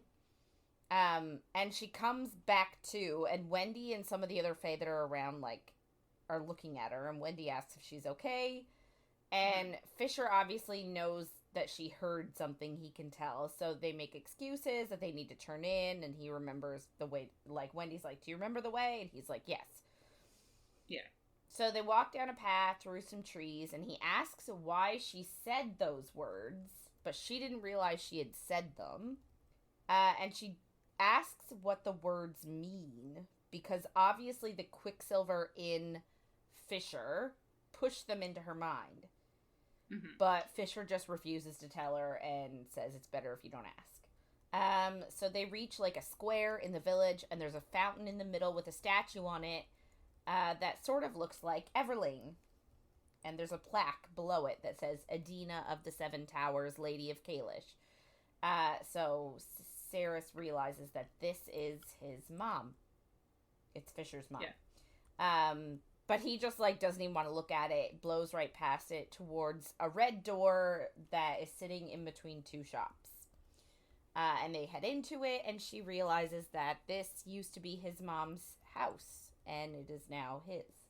But, like, it's covered up, there's sheets over all the furniture and on all the paintings that are on the walls, so, like, everything is dusty. So it's been covered up in a way that she realizes that he hasn't been here in a very long time. Yeah. So she goes to remove a sheet from a painting, but he just asks her not to. And he tells her that she can take the bigger room since the smaller one was his anyway. And just tells her goodnight. So he goes into the smaller room, that's his room, and then he lets her have, I guess, his mom's room or his parents' room. Yeah. So, halfway through the night, she's asleep, and she wakes up, and she hears screaming, and it's coming from Fisher's bedroom. And she goes in, and he's yelling, "Stop, stop," and she goes in thinking that he's dreaming, but in actual fact, he is awake. And he tells her to go back to bed, but she refuses. She's like, "I'm obviously not going to leave you like this." And asks, like, how long this episode will take, like, how long it normally lasts. And he just says, "Oh, it'll pass soon, probably in an hour or two." And she offers to go find a healer, but he just says, "No, just get me some water and then go back to bed." But she's like, "I am not leaving you when you are in pain." Yeah. Right? A very sort of, like, reminiscent of the Feyre Reese wake up nightmare thing. Yeah. Except this is a little bit more, I will say, caring. Yeah, there's a lot, yeah. You know what I mean? And it's not a nightmare, it's like... He's... still affecting him. Yeah. So that's kind of why she has to stay. It's not just like, "Oh, you woke up, you're fine now." Yeah, so the Quicksilver is sort of doing this to him. So she gets his water, and then she actually crawls into the bed and, like, sets up behind him so that she is leaning against the headboard of the bed, and his head is on her stomach, so, like, in between her two legs. And she helps him drink the water. And he wants her to go, and he threatens to compel her to go. But she just tells him that if he does that, she will never forgive him, and she will make his life miserable. And then says that while they're on the subject, he is never allowed to compel her again if he has any respect for her. So she's, like, drawing a hard line in the sand that she doesn't like it. Yeah, imagine. Huh? So it takes 4 hours for the episode to stop. And obviously she asks if it's the Quicksilver, and he just says yes. And he asks her to tell him a story of Zilverin to distract him. So she tells him about her mom. So this is sort of what we get now. We get the back story of her mother and how her mom died. So she tells him that her dad died when she was 2. And her mom started working as a prostitute to make money and buy food. So she worked at the House of Kala, where Saeris drank with Carrion at the beginning. But sometimes she would have clients at their house, too. And she used to watch through a crack in the door. So, like, there's something that I don't understand, though, because doesn't she say at the beginning that her mom was an archivist? Yeah. How is she both? Did she not make enough money as an archivist and have to prostitute on the side? Like... Well, do you make any... Like, did Saeris make any money interning? Like, do you actually make money when you're doing that stuff? I don't know. I don't either. I'm just a bit confused. I'm assuming she just didn't make enough money. Because it sounds like she worked at night as a prostitute. So, like, maybe she worked at day as an archivist, and then at night, you know. Yeah, I guess. So most of her mom's clients were actually Madra's guards. So, of course. Yeah. Well, they had money to spend. And she tells Fisher about how Elroy loved her mother and used to take care of her when a guard or client would beat her up, but, like, never pushed at anything. Like, just sort of loved her quietly. And her mom obviously didn't want Saeris to end up doing what she was doing, so she made Elroy to promise to take Saeris as an apprentice which he did when she turned 10. So she must be getting paid to be an apprentice then. I would hope you get a little. Because if you're not getting paid, well, I guess it's all, like, getting you set up for your future job. So, like, she could have opened her own forge, I guess. Yeah, but how would she have made money to open her own forge? Yeah, I don't know. I guess people would buy her shit eventually, but, like, yeah, it's kind of confusing. Yeah. So her mom started bringing scrap metal to Elroy to turn into daggers so that she could give them to her, like, prostitute friends to protect themselves. But then she started bringing home swords and shields. And, like, if the guards knew that she had these, she would be killed as a rebel. Yeah. She got her daughter involved, Saeris, as a runner. So Saeris would deliver items to rebels. And eventually her mom would introduce her to more rebels who taught her all kinds of skills, like the sword fighting and the lock picking and where the water reservoirs were and, like, how to skim a little bit off the top so that she could survive. So that is how she had the skill that she had. And sometimes her mom, like, would stop coming home and instead was involved with the quote-unquote movement, the rebel movement. So Saeris developed a routine of working in the forge during the day, taking care of Hayden in the evening. Then she would take care of the house. And then when Hayden was asleep, she would run contraband for rebels. So, like, I think Fisher is, like, listening to the story and he's like, when did you sleep? And she was like, yeah. I mean, I didn't really. Yeah. And, like, her mom was getting bitter and more angry at the superiority of the guards that were her clients, so she stopped seeing them. She was like, no, I'm not seeing guards anymore. So one morning her mom was going to the house of Kala to work, but forgot her water ration. So Saeris was like, well, if she doesn't have this water ration, she's not going to have any water all day. So ran after her to give it to her, and found her kneeling in the square, getting her bag searched by one of the guards who used to be her clients that she started refusing to see. Yeah. And in her bag, he found 2 tiny daggers that, like, according to Saeris, could hardly do any damage. They were so small. But doesn't matter because the punishment for carrying a weapon is death. Wild. Yeah. So Saeris just watched as they slit her throat. And then, to make matters worse, after they slit her throat and as she was bleeding out, they peed all over her body.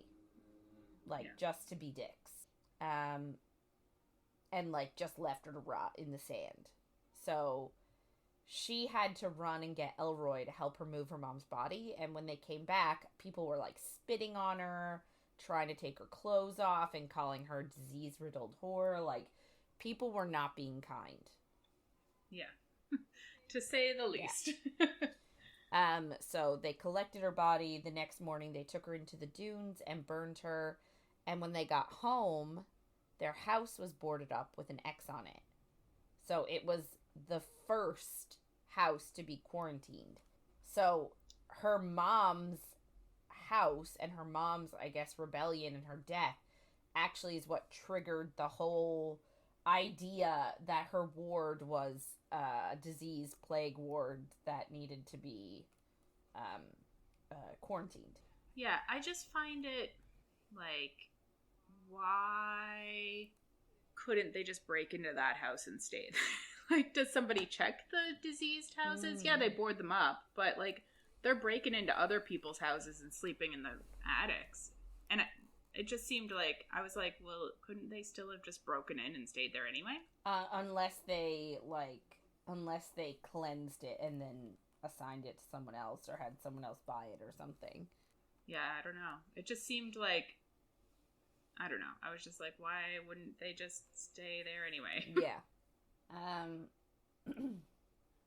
So I just find it really interesting. So, like, their house was the first one that was quote unquote quarantined, but obviously many followed until the whole ward was locked down because it was, according to the guards and Madra and whatever, it was stricken with plague.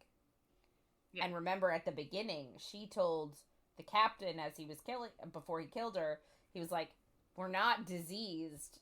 Our disease is rebellion." Mm-hmm. So, like, that sort of, like, makes it come full circle for me. Yeah. How, like, it legit is that so many of them were rebellious in their ward that they just contain the whole thing. Yeah, that makes sense. It was a really nice, callback moment. Agreed. So Hayden, because of all this, was mad at their mom and blamed her for her own death and their situation, which is what started him gambling. And some of his friends, like, finally told him that she had been a prostitute, and that sort of made him feel even worse. And in my head, though, it just seems like, why, if they're shitty kids, they would have made fun of him for this before now. But I don't know if they were making, if it was his friends, like, I don't think they were making fun of him. I think they were like, dude, how did you not know that your mom was a prostitute? You know what I mean? Yeah, but I think they also said, like, some of them would say that their father had slept with her and stuff. Like, some of it is being a dick, but it's also, like, I just don't know why nobody would have said it to him beforehand. Yeah, that's a good point. I don't know. Sheltered little prick. Well, but then, too, so it happened 6 years ago, and Saeris is 24, Hayden is 2 years younger, so he's 22. So that means that he was 16 when all this went down, and that's how he responded. Yeah. So Fisher then asked if they moved in with Elroy after that, but she said no, because they didn't want the Guardians to put it together that Elroy had made the daggers. So they started squatting in attics, and she would sneak into the forge to work. She didn't want anybody knowing that she was working there. So, at this point, I guess she had gotten up, and he asked her to come lie down next to him. So she does. And, like, she tries to arrange her body so that they aren't touching, but then he immediately just cuddles into her and makes her the little spoon, so they're cuddling like that. He's the big spoon. Cute. It is adorable. And then he tells her that his mom was killed too, and they have that in common, little Osha, which he keeps calling her over and over again, that fragile butterfly thing. But then he falls asleep before she can hear more about that. Yeah, because we had heard that she died in childbirth. Yeah. So it is like, what do you mean murder? Yes. This is new information. So she wakes up to Fisher holding her, and she can immediately tell that he's awake because of how he's breathing and stuff. And he's super hard behind her, because of course. Yeah. Well, morning, that's how it works. Yeah, exactly. And she just starts thinking of, like, all of the terrible things he's probably going to say to push her away. But luckily he doesn't, because that'd be really shitty. Mm-hmm. And he just, like, starts to gently stroke her, like, ribs and then, like, up to her boobs. And he's, like, she thinks he's, like, asking a question. So she, like, grinds back into him. Yeah, I feel like we've all been there, though. Like, when you're just waking up and, like, there's some, like, hesitant... Heavy petting? Sorry. No. But, like, hesitant touching to be like, you want to do this? You damn. Yeah, right? And you could either be like, ah, and, like, I'm going back to sleep. Or you could be like, ah, and, like, lean into it to be like, yes, this is fine. I'm okay with this. Yeah. But then she kind of thinks, like, this feels like something different than last time they had sex. Because last time was, like, super hard, fast, and, like, it was done, and that was going to be it. She says, but this feels like something more. And she thinks to herself that she wants him more than she wants to go home. Which makes her immediately think of what a bad sister she is. And I'm like, ugh, fuck off. It does, yeah. Don't think about your brother right now. Yeah. But, like, that's the thing, like, it doesn't at all make her a bad person, because, like, I don't know, just doesn't. It's not, but nobody thinks like that. Nobody thinks, my priority right this second is going to be my priority forever. You know what I mean? Like, just because you want something in a moment more than you want to do, like, your overarching big goal doesn't mean that you're a bad person. Yeah. It's like if you're like, I'm gonna run a marathon, and then you, like, miss a run because you're like, I'm just not feeling it. You're not a bad person. Like, I don't know. It just, priorities change throughout time. It's just, anyway. But I was just like, why are you thinking about your brother right now? And so, obviously, not her brother. This is why I didn't want to think about her brother while she's about to have sex. But Fisher breathes in her ear, and she shivers and thinks, like, she does a lot of talking to him in her mind in this part. But she thinks now, and he obeys. And he's, like, a bit rough with her, and she wants to beg him, but knows that, like, she thinks to herself, like, if they speak, it could break the moment, and they would have to talk about last night, and she's not ready. So it's a bit like, let's do this and not talk. Yeah. Which I'm okay with. Oh, yeah. I don't want them to stop this to have a chat. So he puts a hand down her pants, and she thinks that, like, all the women he was with before was time well spent because she gets to enjoy it now, which is just a refreshing take. Yes, yeah. It's not like, oh my god, he was with how many people has he actually been with? Ugh. You know. Ugh. So I just kind of liked that she was like, I'm grateful for them because I'm happy now. Yeah. She thinks, like, so many dirty thoughts to him to, like, hold her down and fuck her and own her and, like, hold her throat. And she hears his voice saying he'll make her beg and fill her pretty little holes so she'll never want a male again. And she just thinks that she's imagined his voice in her own head. And I'm like, girl, that's not... It's not how it works. That's not a thing. You're immediately like, you guys are thinking into each other's brains. I'm just going to tell you now. That's what's happening.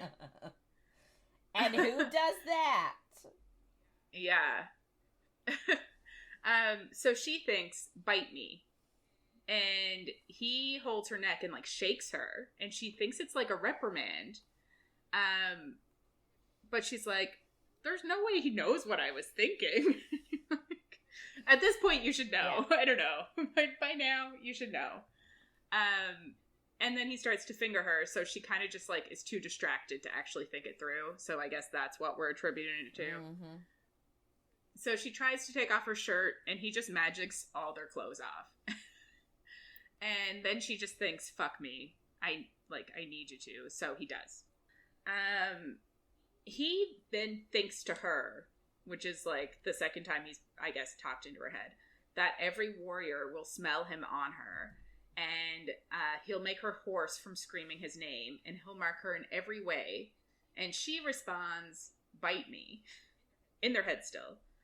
And he's just like, they can't, like, and they go back and forth a little bit, and it doesn't really take a whole lot to convince him to, and he bites her.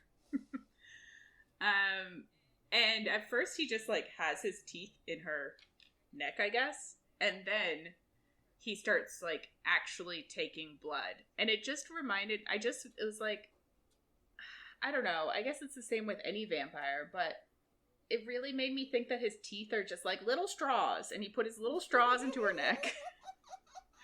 And then after a while, he started sucking up the blood, because they're there for quite a bit without, like, actually doing anything? Yeah.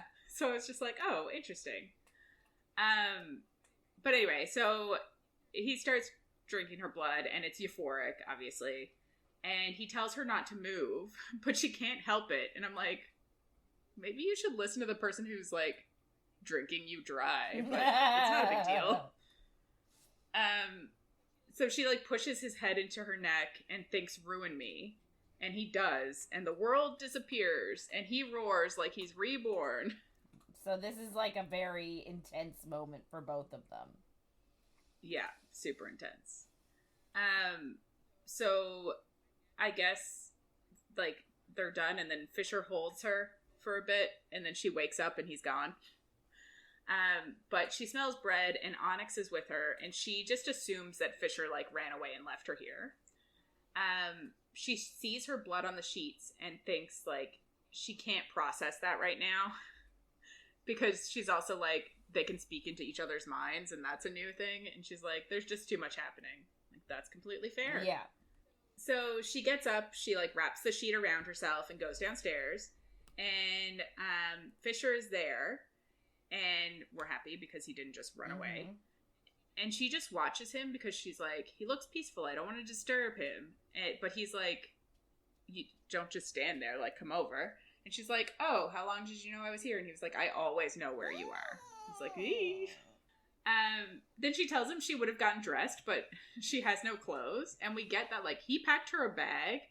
And in it, he had 4 throwing knives, a field dressing kit, and a bottle of whiskey. And she's just like, maybe next time a pair of underwear and a toothbrush? Like, if you're taking me for an overnighter? Yeah. Like, which I just love. Like, priorities. But he just, like, magics, like, silk pajamas on her. And she asks if this is what he imagines her in. But he says when he imagines her, she's really rarely wearing any clothes. And you're like, of course. I like it. Me too. So she sits to his right, which makes him smirk. And then she, I guess for the first time since last night, looks at her hands. And I'm like, how did you not look at your hands when you were wrapping yourself in a bedsheet? When you see them, you would see them. We're gonna pretend you don't. Okay. But basically her arms, her hands, her fingers are completely covered in tattoos. And they're like runes. And there's one that's actually kind of colorful, which is a bit different because most of them are black, but then there's like a shimmery, shiny, greeny, bluey one that like sounds pretty cool. But it's like, it's a dark enough color, I think, that it could kind of look black, but like when the light hits it, it shimmers. It's kind of what I imagined. I don't know for sure if that's real. Yeah. I mean, I think it sounds lovely. Yeah, me too. I'm not 100% sure if that's what the author meant, but that's what I took from it. So he's kind of just like looking at them, and she just thinks, say something, and he says to give him a moment, and she's like, shit. We really can talk in each other's minds. Yeah. I love it. Yeah, me too. But he kind of explains it. He says he can only hear when she thinks to him directly. So it's not like he can't hear every thought in her head, which I appreciate. But she does start to panic. Why not? Yeah. So she asks what her tattoos mean, and he just says not much. And she's like, no, you can't. You can't just say not much. Like, she can't read the language of runes, so she has no idea what any of them say. So he says that, like, one of them means blessed, and then each finger means, like, a whole bunch of different things. It's, like, light, dark, silver, steel, air, earth, water, and fire. And he's like, it's all alchemist stuff on her fingers. And she asks about the big one. And he says it's complicated, but explains, like, all of her tattoos have magic. And he tells her then that she doesn't have to keep them. And she's like, how am I supposed to decide if I want to keep them if I don't know what they mean or, like, why they're there? Which I think is super fair. Yeah, 100%. But he's just like, yeah. Like, I would be the same. But then he just, like, takes her hand and makes them fade. And he says she has a month to decide if she wants to accept them. And she's just like, okay, I guess. And you're like, there's clearly something he's not telling her, but it's on purpose.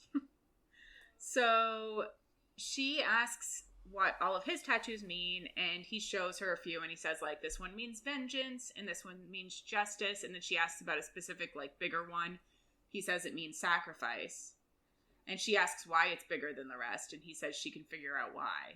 So, like, she kind of implies that it means that, like, either he's going to sacrifice or he has sacrificed, and we're like, interesting. I could have used some more explaining on it, but I'm glad she understands him. Yeah. She asks them why she still has the bird. If he was able to make all the rest of them disappear, why didn't the bird disappear, which is the one she got originally? Yeah. first time they had sex.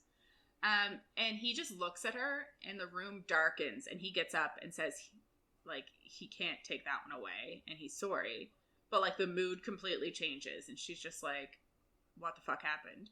But he tells her that they need to leave, and he's going to go say goodbye to Wendy. So she goes upstairs to take a bath, and that's when she notices that, like, the bite mark is next to the tattoo, and that's actually what he looked at and is sorry about. It wasn't the tattoo that changed the mood, it was that he bit her. Yeah, like, okay? Because he thought that that's what she was referring to when she said, can you make this go away? He thought she meant the tattoo, the bite mark, but, like, she was referring to the tattoo. Yeah. So Carrion shows up at the forge. We have a bit of a time jump as she's outside just like throwing beakers into the mountainside, and he asks to join in, and she's just annoyed. So they're just there and they throw together, and it's like a bit of a cathartic moment. But then Carrion asks if she's having issues making the Quicksilver like a liquid, but she says that she just asks it to become liquid, and it does, but that now it's mocking her during her trials, and it laughs at her. And he's just like, that doesn't make any sense. Quicksilver can't be sentient. And she's like, well, it is. I don't know what to tell you. And he just says, have you gone mad? And she's like, I did think that was a possibility. But she says that would mean that, like, all alchemists are gone, like, have gone a bit mad, because they all talk about being able to hear it. Then he asks her, and I kind of love this, he asks her if she's just thought to ask the Quicksilver to meld with the silver, and she's just like, of course not.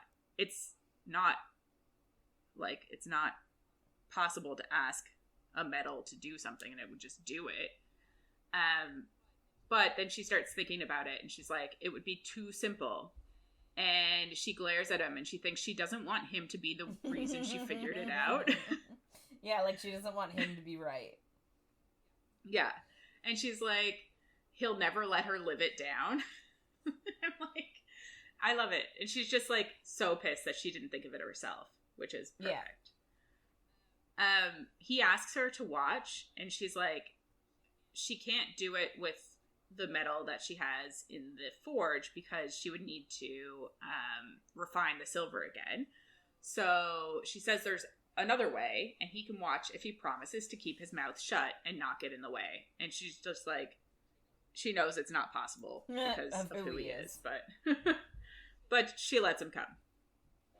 So they go to the map room, and luckily it's empty, because if Danya was there, that would be annoying. Yes.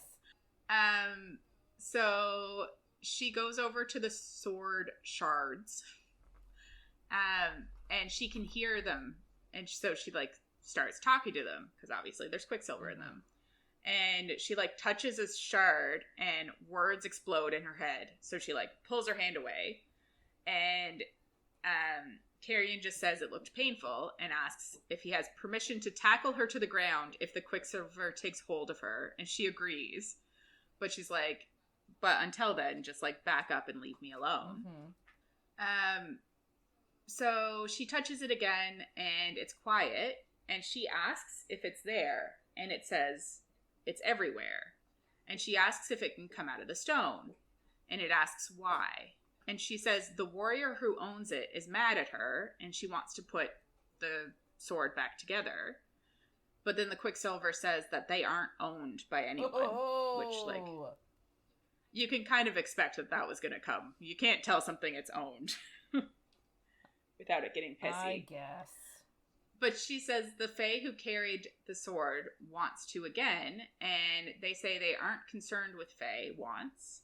And she asks what it does want, and the Quicksilver says music.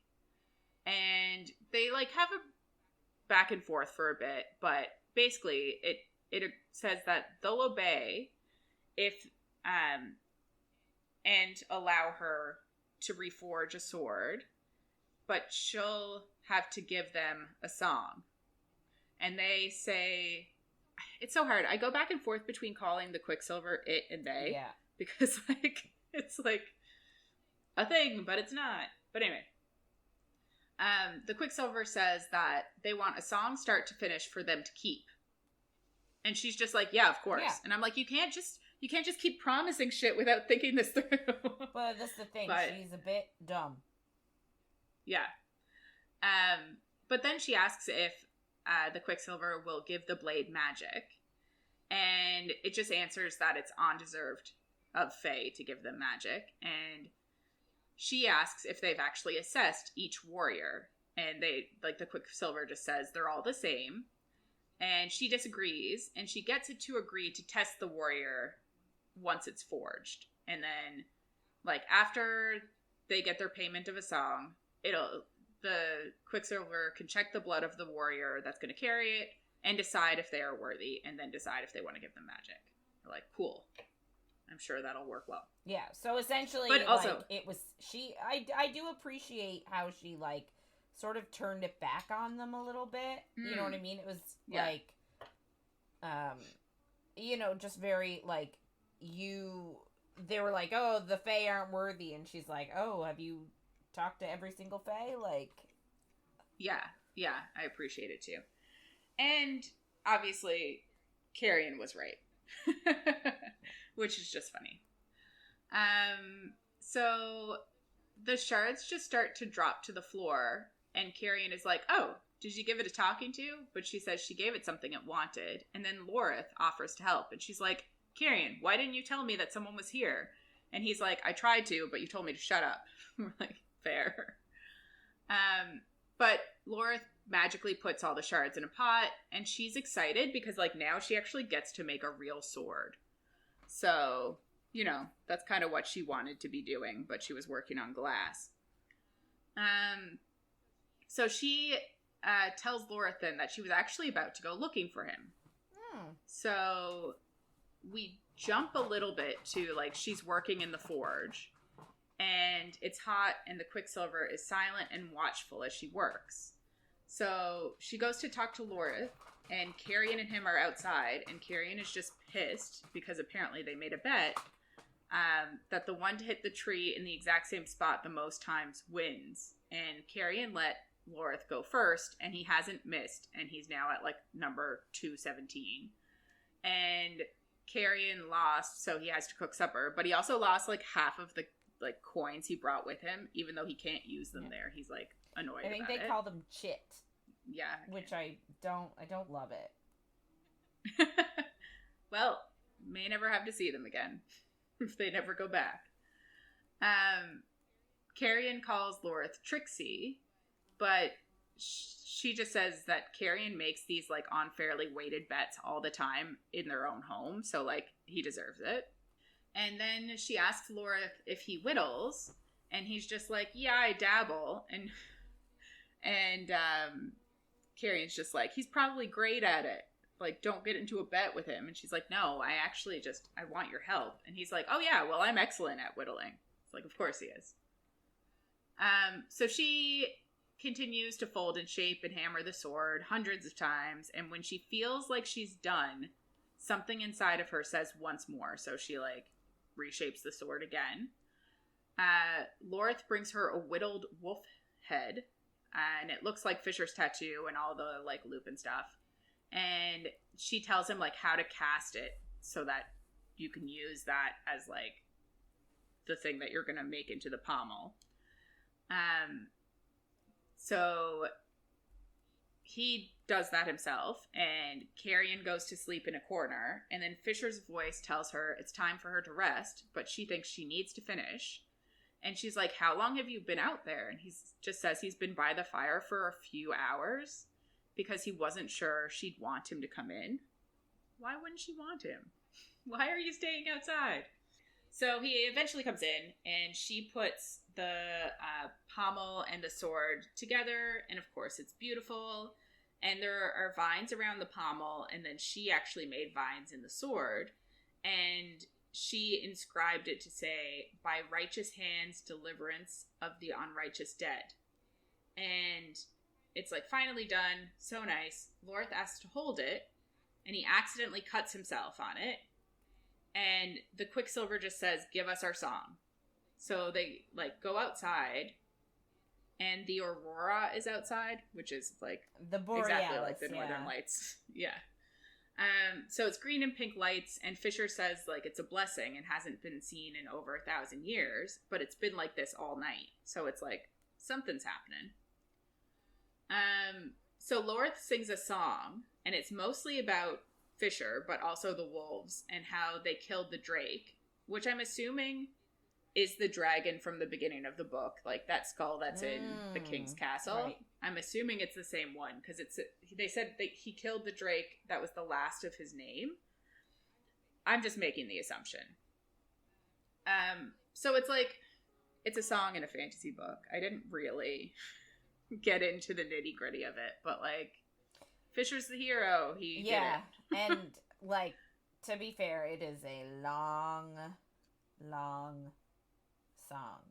It's like 3 pages of text. Yeah. So Carrion just comes over then and says it's fucked up that he can sing too, because he's so good at everything. And Lorth asks if it's enough, and Saeris says that they should go get Danya and see, like, if it worked. But the Quicksilver says it made a decision, and everyone can hear the Quicksilver talking, except for Carrion. And the Quicksilver says they accept the song, and they considered the first to bleed on the blade. And Lorth's like, wait, what? And he tries to give it back to Fisher, but it's his, and the Quicksilver says that like it claimed him, and Fisher says that like he's been a member of their group without a god sword for like the last 400 years, so now it's Danya's turn not to have one.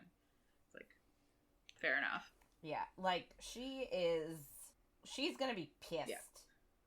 Oh yeah. so pissed. So Saeris then says, like, he deserves it. He's the one that cast the pommel, and it was his song that, like, was traded. And he looks confused and asks, what song? And she explains. And he's just like, oh, I meant to write a song about the Anjin Gate, but never got around to it. And Fisher's just like, it's in the past. And, like, don't worry about it now, basically. And the Quicksilver just responds to Saeris and says that it's their song. So we kind of get that, like, she remembers it because she's an alchemist, but nobody else is ever going to remember that song existed. Like, the Quicksilver took the whole song for itself, which you could kind of get from the bargain they made. Yeah, song for us to keep. Yeah, like, obviously that's what's going to happen. Yeah. But anyway, she finally figured it out. And then she's like, shit, what about all the other bargains she needs to make with all of the rings? Like, how hard is it going to be to get them all to be bargains that, like... She kind of... Won't, like, hurt, like, or be, like, significant. Yeah, and, like, she's going to have to keep all of these things herself because she'll know what was taken, but other people won't remember it. So it's like... hard in that way too. Yeah, it's like she's gonna be like a steward for all of this knowledge that no one else will have. Yeah. So she then asks if the sword will channel magic, and it tells Lorth to hold it with both hands and name it. And he's kind of like, what the fuck? Because apparently in this world it's like the smith who is supposed to like name swords. So he kind of just looks over at her, and she's like, no, go ahead. And he names it Avesieth, the unsung song, Redemption's Dawn. That is a name. Yeah. I think it just goes by the first part. I know, but like, it's just very like, it's definitely a fantasy name for a sword. Oh, yeah. But it is funny that it's the unsung song, because, like, you know that... Yes. It's a song that nobody remembers anymore. Yeah. And a blue flame, like, runs, like, marks up the sword and, like, makes its own ruins in the blade, and then a white light comes out of it, and Fisher just says that it's angel's breath. Cool, what's that? Don't know. So she goes back down to Fisher's tent and she collapses in a chair, but he's like, nope, you can't stay there. And he says that she's sleeping in the bed, and she asks with him, and he says yes. We're like, this is new. I love it. Me too. But he says he needs to go talk to Ren first, and she needs a bath. Yeah. And it's like, fair. Yeah. So he picks her up and carries her to the tub, and he like disappears all of her clothes and puts her in. And she lifts her hand up to touch his, and it's like a super intimate moment. And he tells her that he was wrong. She is a good thief, and she asks what she's stolen. And he just smiles and tells her to sleep a little. And I'm like, please don't drown in the tub. But also, she stole his heart. Who suggests that you sleep in a tub? Yeah. Maybe it's like, it's magic and would stop her from drowning. But yeah. So it's a super sweet moment. He's really turned by this point into like not a dick, and we're like, oh yay. She ends up waking up to him washing her hair and then lifting her into bed, and she wakes up in bed like tangled with Fisher, and she savors the moment, and she like doesn't want to move, but then a thought comes to her, and she reaches out to the Quicksilver in Fisher. And it's sorry, I don't like this part. I actually skip it when I read it. Oh, really? Yes. And it's loud, and it's just saying Anarath more over and over again. And she's like, what the fuck does that mean? But nobody's going to tell us, of course. So she just says hello, and Fisher moves in his sleep, and he's still sleeping, though, so she keeps going, and she says that she's Saeris Fane, and it says it knows who she is, and it says she is the dawn, the moon, the sky, the oxygen in our lungs. That was a noise. I'm sorry. I'm sorry. But she says she wants it to leave Fisher, and she offers a deal. But the Quicksilver says that it is him, and that, like, it can't leave Fisher. So she says Quicksilver isn't supposed to bind with the living, but it says they bind with weapons, and he is a weapon. And it can't leave him, or they'll both die. Which is interesting. And we'll have to get back to it next week. Oh? Yeah. All right. But that, like, the Quicksilver and Fisher are melded together, and they are one, and they're a weapon together. So she offers to, like, help it out, but it says that they were forged hundreds of years ago and cannot be unforged. And she tells the Quicksilver that Fisher is suffering, and it just answers that, like, they all suffer and everyone will die kind of thing. Like, it's very, it's very positive. Yeah. And it continues that, like, Fisher was young when he entered the pool, and he should have died, but the Quicksilver bound him so he would live, and, like, the Quicksilver accepted their fate, and Fisher agreed to it. But she doesn't want to accept it, obviously, so she, like, tries to keep talking to it. But Fisher wipes away a tear and says it didn't go how she wanted, and he tells her, like, he could only hear his Quicksilver talking, but could, like, figure out the conversation based on what he heard. And he just says, like, he was waiting to see if she would try to talk to the Quicksilver. And she asks if he's mad, and he says he can't be. She only wanted to help him. And now she knows, like, he's gonna die of this, basically. Which, like, really, though, she's probably gonna die first because she's human. He still probably has more time. So Ren bursts into the tent then, and is just like, oh shit, sorry, Saeris, I thought you were at Kalish. And she's like, nope. But he says he needs Fisher, and that the Horde is at the bank again. So Fisher, like, pulls off the silent shield that he has up, and they can, like, hear everybody rushing around and, like, the people banging on the ice and stuff. So he apologizes to Ren, but Ren's like, nah, it's fine. Just need you now. And Ren tells Saeris that she should stay, but she says no. And by the time, like, she starts getting out of bed, and by the time her feet hit the ground, she's dressed in fighting leathers, which I love. So he magic them on her, and I love it. Yeah. So Fisher just stares at her, and she says the only way she's staying in the tent is if he forces her, and if he does, she will never speak to him again. And, like, we're obviously in her head, and she really means it. But he asks if she'll go back to Kalish, and she won't. And she, like, pleads to go out with them. But, like... And he says... Can I just say that I find this annoying? Which part? This whole, like... Okay, so...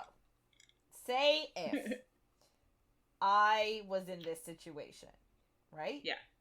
And I was being faced with a horde of very angry, very powerful, and strong vampires that were hell-bent on killing me. Yeah. Like, maybe it's just me compared to, like, characters. I'm really annoyed with characters being like, no, I'm going out there, you can't stop me. And it's like, sometimes you need to admit when you're a liability. Yeah. And, like, she literally was fighting, like, yeah, she was fighting against Ren, and they had their little practice fight, and, like, but, like, he was going easy on her, and she still only managed to gain one step from him going easy on her. Like, I feel like she needs to increase her skill at this point. I don't know. Like, and not even necessarily her. Like, herself doesn't bother me, but just this whole, like, sort of a trope of, like, the girl being like, no, I'm going out there, and the guy being like, well, then you have to stay close to me, and blah, blah, blah. It happens a lot in books, and it is starting to annoy a little bit. Yeah, I can get that. The thing that I think is stupid, and I was wondering if this is what you were going to say, is, like, it seems like every night this horde starts crossing, and then they break the ice, and nothing happens. Like, maybe a few stragglers get across. It's like, is it really that dangerous for her to go out there? If this happens literally all of the time, last time she was out there too, and she helped crack like, hammer the ice. Like, I'm just like, this happens once every 48 hours or something. So, like, why are we saying that this time is actually dangerous? But yeah, both are fair things. And I do understand why she won't go to Kalish, because if she goes there, if he's hurt, she's never, like, how is he coming back if he can't make a portal? And, like, it would take her ages to find out. So, like, not going back to Kalish, completely understand. But, yeah, I'm like, you probably should stay back. Yeah, like, I just feel like she's gonna get in the way of their groove. Yeah. So he's just like, if you come, will you stay beside me? And she's like, yep. And he says, and you'll go where I tell you to, and if I tell you to run, you will. And she just agrees to it all. And he asks her to swear it, and she's like, well, it doesn't matter if I do, I'm only human. And he says, I'll trust you if you swear it. So she does. Yeah, like, human, you can still make a promise even if you're human. Yeah.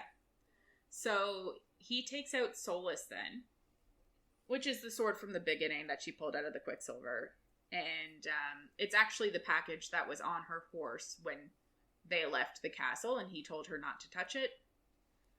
But it's, like, not tarnished anymore, and I guess, like, I don't know if he polished it himself or if, like, magic fixed it. I don't know. But anyway, he says that his father's bones rest in Zilverin, which is interesting. We don't know about this yet. No, and I'm like, do his bones rest there, or is he alive there? We don't know anything. He could be alive. I didn't even consider this. Yeah, so it's just like, okay. But he says, like, since his father's bones are there, it makes him more Zilverian than Ivelian at this point, so she should carry the sword. And I'm like, oh, I guess. Because it was his father's sword. I'm like, okay, whatever reason you want to put on it, you just love her and want her to carry the sword, and she can, so. So she looks over to Ren then, and she's worried that he's going to think that she doesn't deserve it, but he looks satisfied, and she's like, okay, cool. And I'm like, good, I didn't want them to be bitchy to each other. But he tells her to be unrelenting and unmerciful in the face of the wicked dead. And Ren then says, if your soul saunders from flesh, order a drink for them in the afterlife, and they'll settle the tab when they get there. So it's like... It's sort of their, like, peace out. Yeah. No mourners, no funerals, if you read Six of Crows.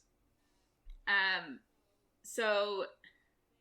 They run out of the tent, the three of them together, and they run to, like, a bottlenecked area of the river, and it's, like, a shorter crossing between the two pieces of land, but there are less vampires there, and they say it's because the current is stronger here, so the ice is actually thinner, so the vampires are afraid to cross here. Fisher then just says, like, he didn't come this time, and she knows that he means Malcolm, and she's kind of glad for it, because... he's a bit scary. Which is fair. So vampires are like going across the part that they normally try to cross, but the icebreakers are like hitting the ice and breaking it up and like, you know. So they get through and all of the vampires start to sink, and then one starts walking across where they are because that's still ice. It hasn't broken yet, but it is thin. And he's super light, so it's like not impacting. And then like a woman follows him, and she like looks newly turned. And Saeris looks at her, and she's wearing an apron like all the cooks from the Winter Palace wore. And she's like, "That's interesting. Wonder where she came from." And then there's like a boy that comes out, and then a woman dragging what she at first thought was a doll, but is actually a baby, which is like horrible. Yeah, it's really bad. I don't like it. Yeah, it's awful. So like there are about 20 coming now, and Fisher says, the moment that they're halfway, he'll have their heads. And she asks, why wait? And he says it's a rule of war that you're not allowed to attack until they're on your land. And I'm like, I guess.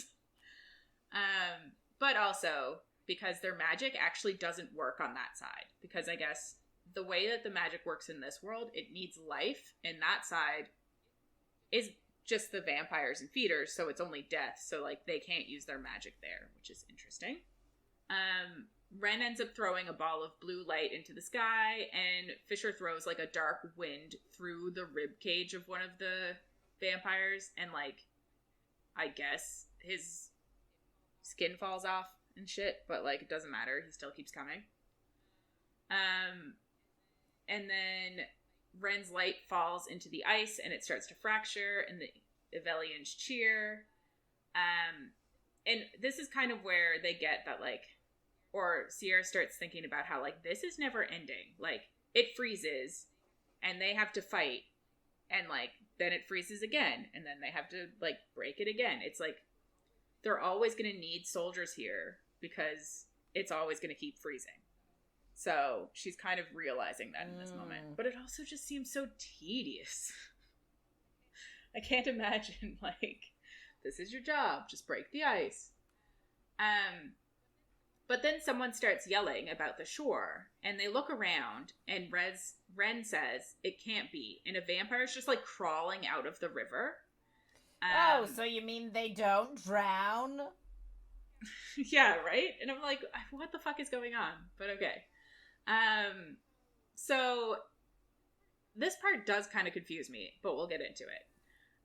But Ren tells, Fisher to go, and he says he'll, like, stay with her, and, Fisher tells her to keep her promise, and then he goes, and more of the vampires just start, like getting in the water from the other side, and I'm assuming it is going to be like that Pirates of the Caribbean thing where, like, they walk along the bottom. Mm-hmm. that you were talking about earlier. But some of them also just get swept away. So it doesn't work for all of them. I don't know what you need. Like, maybe if you have too much skin on you, you get swept away. But if you're, like... Bony, you just walk along the bottom. Anyway, who knows? But Ren tells her to ready herself and her sword. So she does. And then they start coming up in front of them, and a boy, like, gallops on all which fours is the, I'm towards sorry, them. the most fucked terrifying. up thing.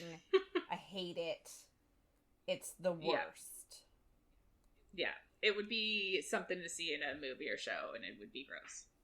I don't like it. Ren... yeah, we'll close our eyes for that part during the remake.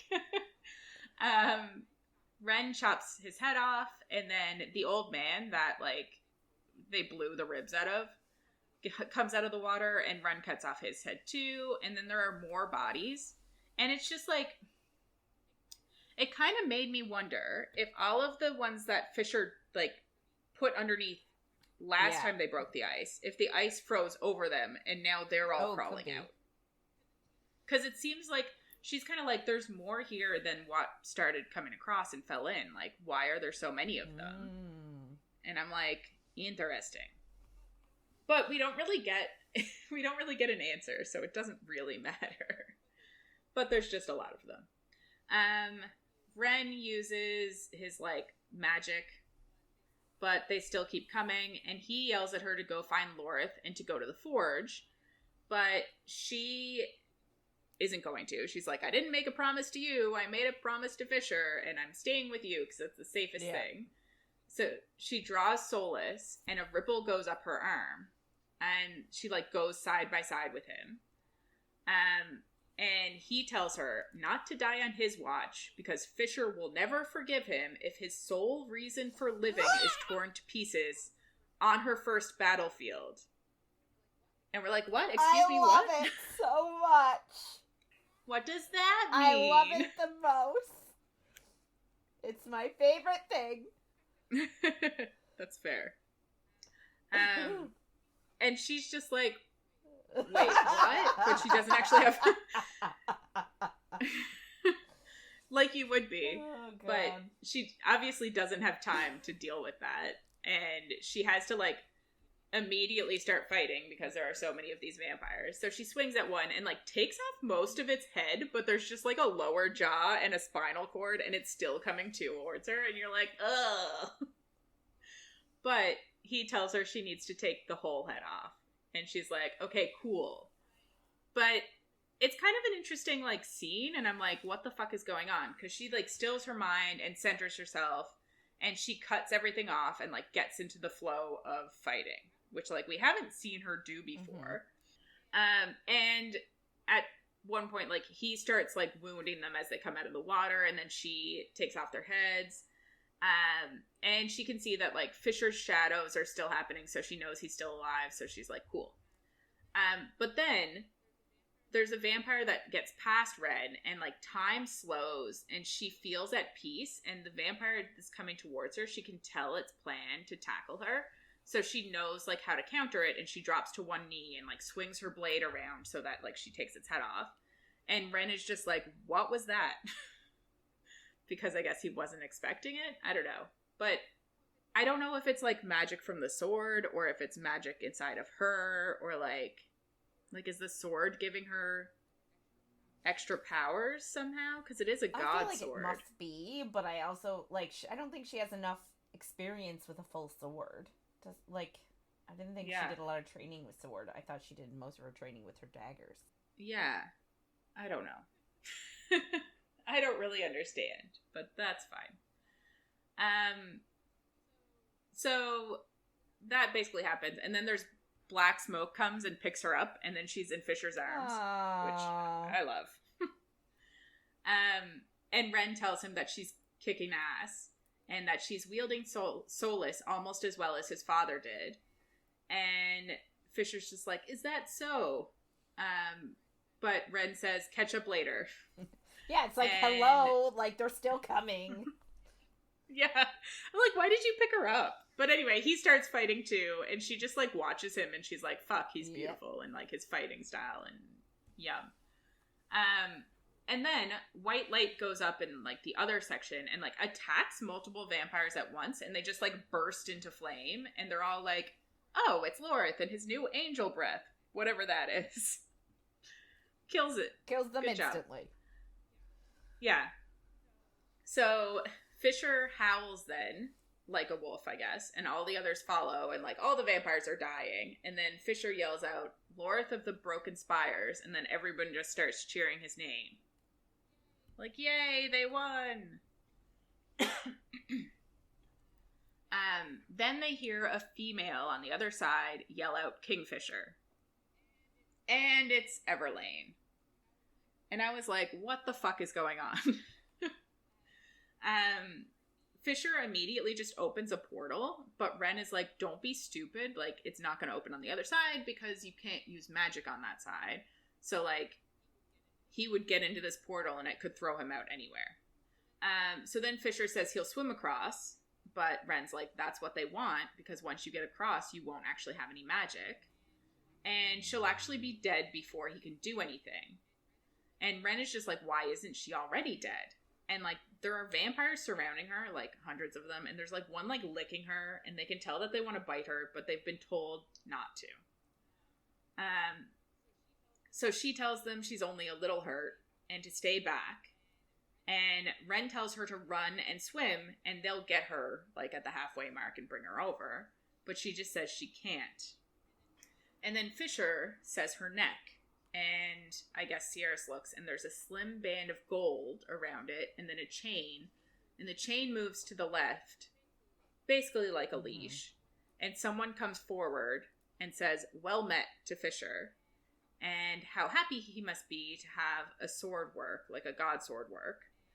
And Lorith, like, uses his power in that moment, but it stops at the halfway mark. Which makes sense. And then we get that this guy over there's name is Taladeus. Love it. Yeah. And he's Malcolm's son. Like, I want to know, is it his real son or just his changed son? Yeah. Like, is this one of those biological prince situations? Yeah, I do think he is a prince, but, like, I wonder if he's biological or if it's... Are all of the princes his sons? Like, because he's their sire, or is he actually biologically? Yes. Yeah. I agree. I would like to know as well. I don't remember if we get that next week or not.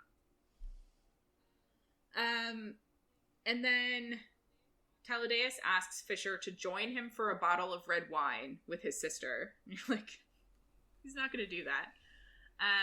But he says that Fisher must have known that his father would do this after losing his most wanted prize. And Fisher must have expected this. And Fisher asks if Malcolm bit her. And Saeris can't hear what they're saying, but she knows that, like, Everlane must have responded yes. Because, like, all the hope that Fisher had is basically gone now. But Saeris says, like, Layne, the healer, must be able to heal her. But Ren's just like, she can't come home. She's his now. She's enthralled to Malcolm. And she's like, what does that mean? But Fisher just says he'll explain later. Yeah. Not really the right time. Well, exactly. It's really not. Ren asks why she's here. And, like, Taladeus, like, snaps at him. But is like, eventually goes and says, like, she's a trap. And I guess Malcolm wants to bend Fisher to his will, so took something precious to him and broke it. So Fisher is either now going to come to try and save her, or come for vengeance. And either way, like, Malcolm wins. Lorith, like, comes over to them then, because of course he does.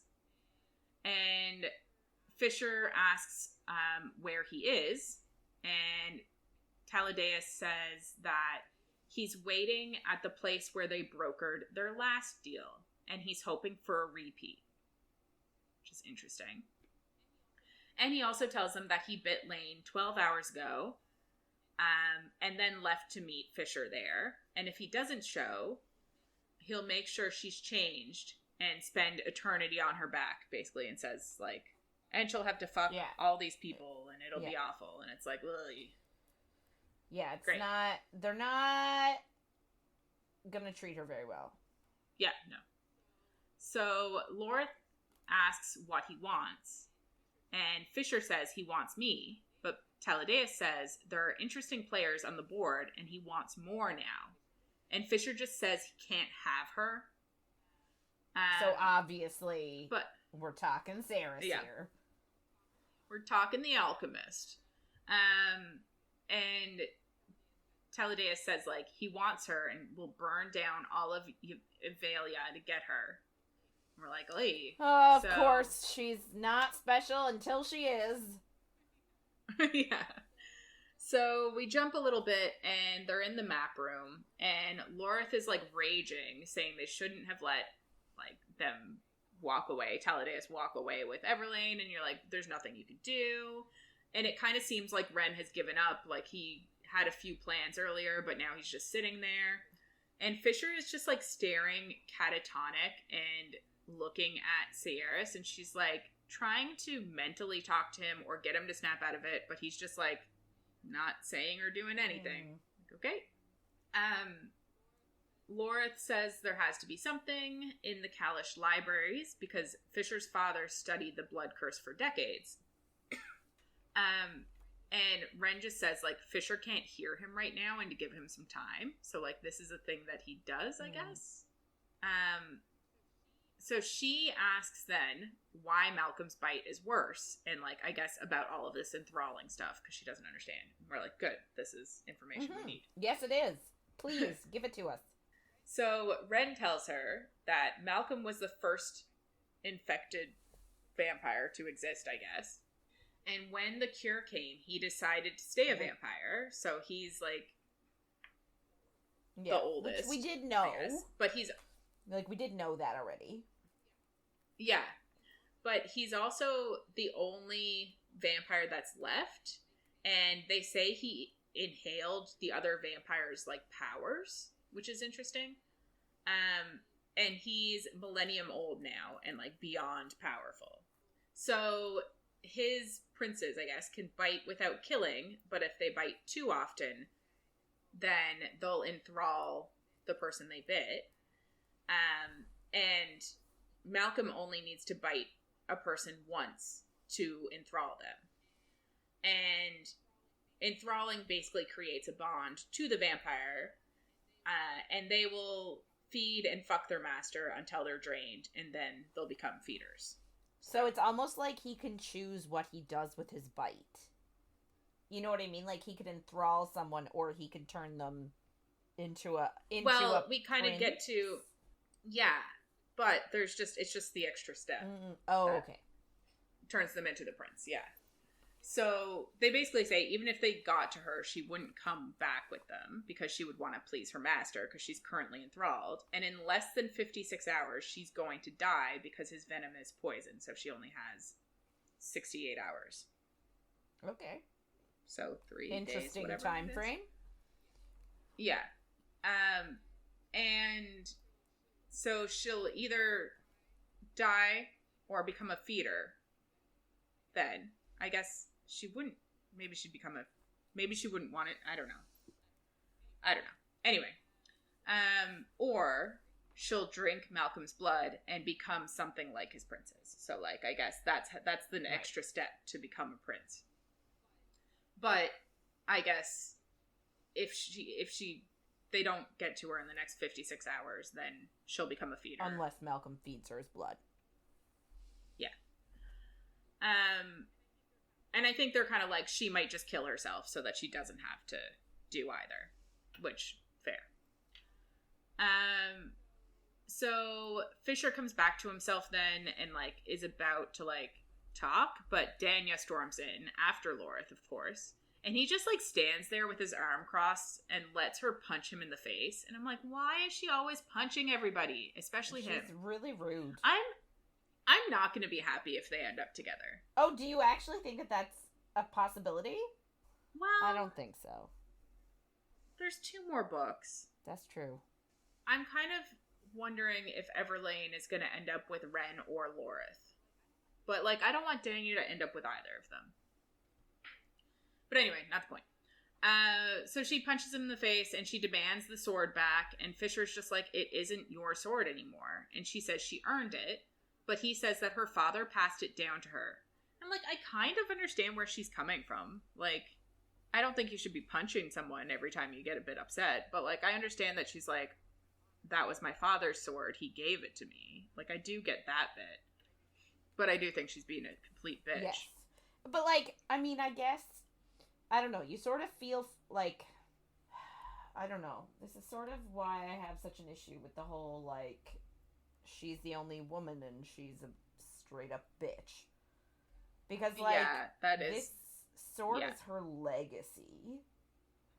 Some rando comes in and breaks it. She's understandably very pissed. And then when it's finally fixed, it's like, oh, sorry, it's not yours anymore. Yeah. I feel like it's one of those instances where I'm like, if she was a man, I would look at this character completely differently, but because she's a woman and she hates Saeris immediately, I'm like, why are we pitting women against each other? And it just feels too much like that. And I don't know. And it gets worse next week, which is annoying. Does it? I don't remember. Yeah. Well, yeah, I think it does. Well, it's also bad here. But yeah, so I don't know if I would hate her less if she was a man, and that is, like, also shitty. But I just wish there were, like, Layne is the only other woman in this book, and, like, she was a friend. But, like, there isn't, this is our only woman warrior, and she's immediately just a dick to the main character. It just seems shitty. So yeah, she grabs for the sword then, and, like, her hand just detonates into a pink cloud. And Lorith is just like, shocked, but Fisher says, maybe she'll stop punching people in the face now. And I'm like, yeah, because her fucking hand is gone. He goes over to her, and she sobs. And Saeris realizes that it's her sword hand, and he says there's a chance they can heal it, but she'll need to, like, stop with all of this bullshit and calm the fuck down. And Saeris thinks she doesn't deserve to have it, like, have her hand healed, but she thinks, like, Fisher is more forgiven than she is. And I'm just like, why are we making women hate each other? But they do. And, like, I'm sure there's gonna be an arc of, like, she'll turn around, and then, like, they'll be friendly or some bullshit, or, like, respect for each other. And I don't know. Yeah, it's very, I feel like it happens too much, and the reason it happens is because authors write a book and they pit women against each other because, like, that's what we grew up with. Yeah. That's what we, like, that was our lived experience. But it's like Lysandra in Throne of Glass. Like, they're these characters that they just hate each other, and then the author kind of has a realization of, like, we shouldn't be doing this. Oh, I really shouldn't be doing this. Or, like, I don't need to be pitting women against each other just because that's how we grew up. Things are changing. And then, like, they have that change of heart. And, like, I'm not going to say I don't want that, because I do. I appreciate that, like, they change it. But it's just, like, I hate that it's always a thing, pitting women against each other. And that is my TED Talk. It's very annoying. Yeah. So yeah, Danya agrees that she'll give up the bullshit. And then Fisher just says 3 out of 5 of them need to go see a healer. And I'm like, who are the 3? Danya. Him, Danya. I guess Lorith, because he just got punched in the face. I don't know. And then they're all going to go back to, like, look at the library. But he says first, the alchemist stood her ground today, and they have in front of them a newly blooded warrior. And she's like, nope, I don't want to fuss. But Lorith is just like, she doesn't get a say. Fisher says they're at war, and they celebrate their wins as they come. And they let their fighters know their worth. So Lorth, like, sinks to a knee and cuts his hand and puts it, like, on her chest. And we get a little, like, not loving it sign from Fisher, but he lets it go. Because that's what you do. But he says, "My blood and thanks." And then Ren cuts his hand and says it was an honor to fight beside her. And he says his blood and thanks and calls her sister. And then Fisher kneels and cuts his hand.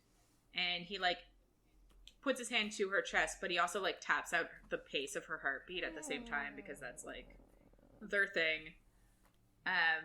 And says, "I give you my blood and thanks." And it's the first time he says her name. He calls her Saeris Fane. And you're like, "Aw, that's cute." Yeah. But yeah. So, like, they're just thanking her because she killed a few vampires? She fought with them? Yeah, because she fought, I guess. Alright, did they do that for, like, every single other warrior that's in the camp? I guess the first time they fought, they did. Alright. I guess it's a tradition. It seems like it. I don't know. But yeah, that's where we end this week. Not really. I guess there's a bit of a cliffhanger. Like, Everlane is captured. Yeah. Diana doesn't have a hand. Listen, Danya better get, like, fucking over it. Yeah. Well, let me tell you, the beginning of next week, from what I can remember from my first read, she's still a bitch. So, you're like, you just said you were going to stop your bullshit, and you're still on that bullshit. So yeah. I guess that's it for this week. So if anybody wants to get in touch with us and share your thoughts on anything you heard in our episodes, or if you have any book suggestions, you can reach out to us by email at coffeeandcoread@gmail.com or on Instagram or Facebook at coffeeandcoread and coffee.coread on TikTok. So next week we will be finishing the book, and I'm sad about it. So we'll be reading chapters 34 to 45, aka the end of Quicksilver. So make sure to follow along, and if you're enjoying our chats, don't forget to follow, rate, and review wherever you get our content. Thanks for listening, everyone, and we'll see you on the next page.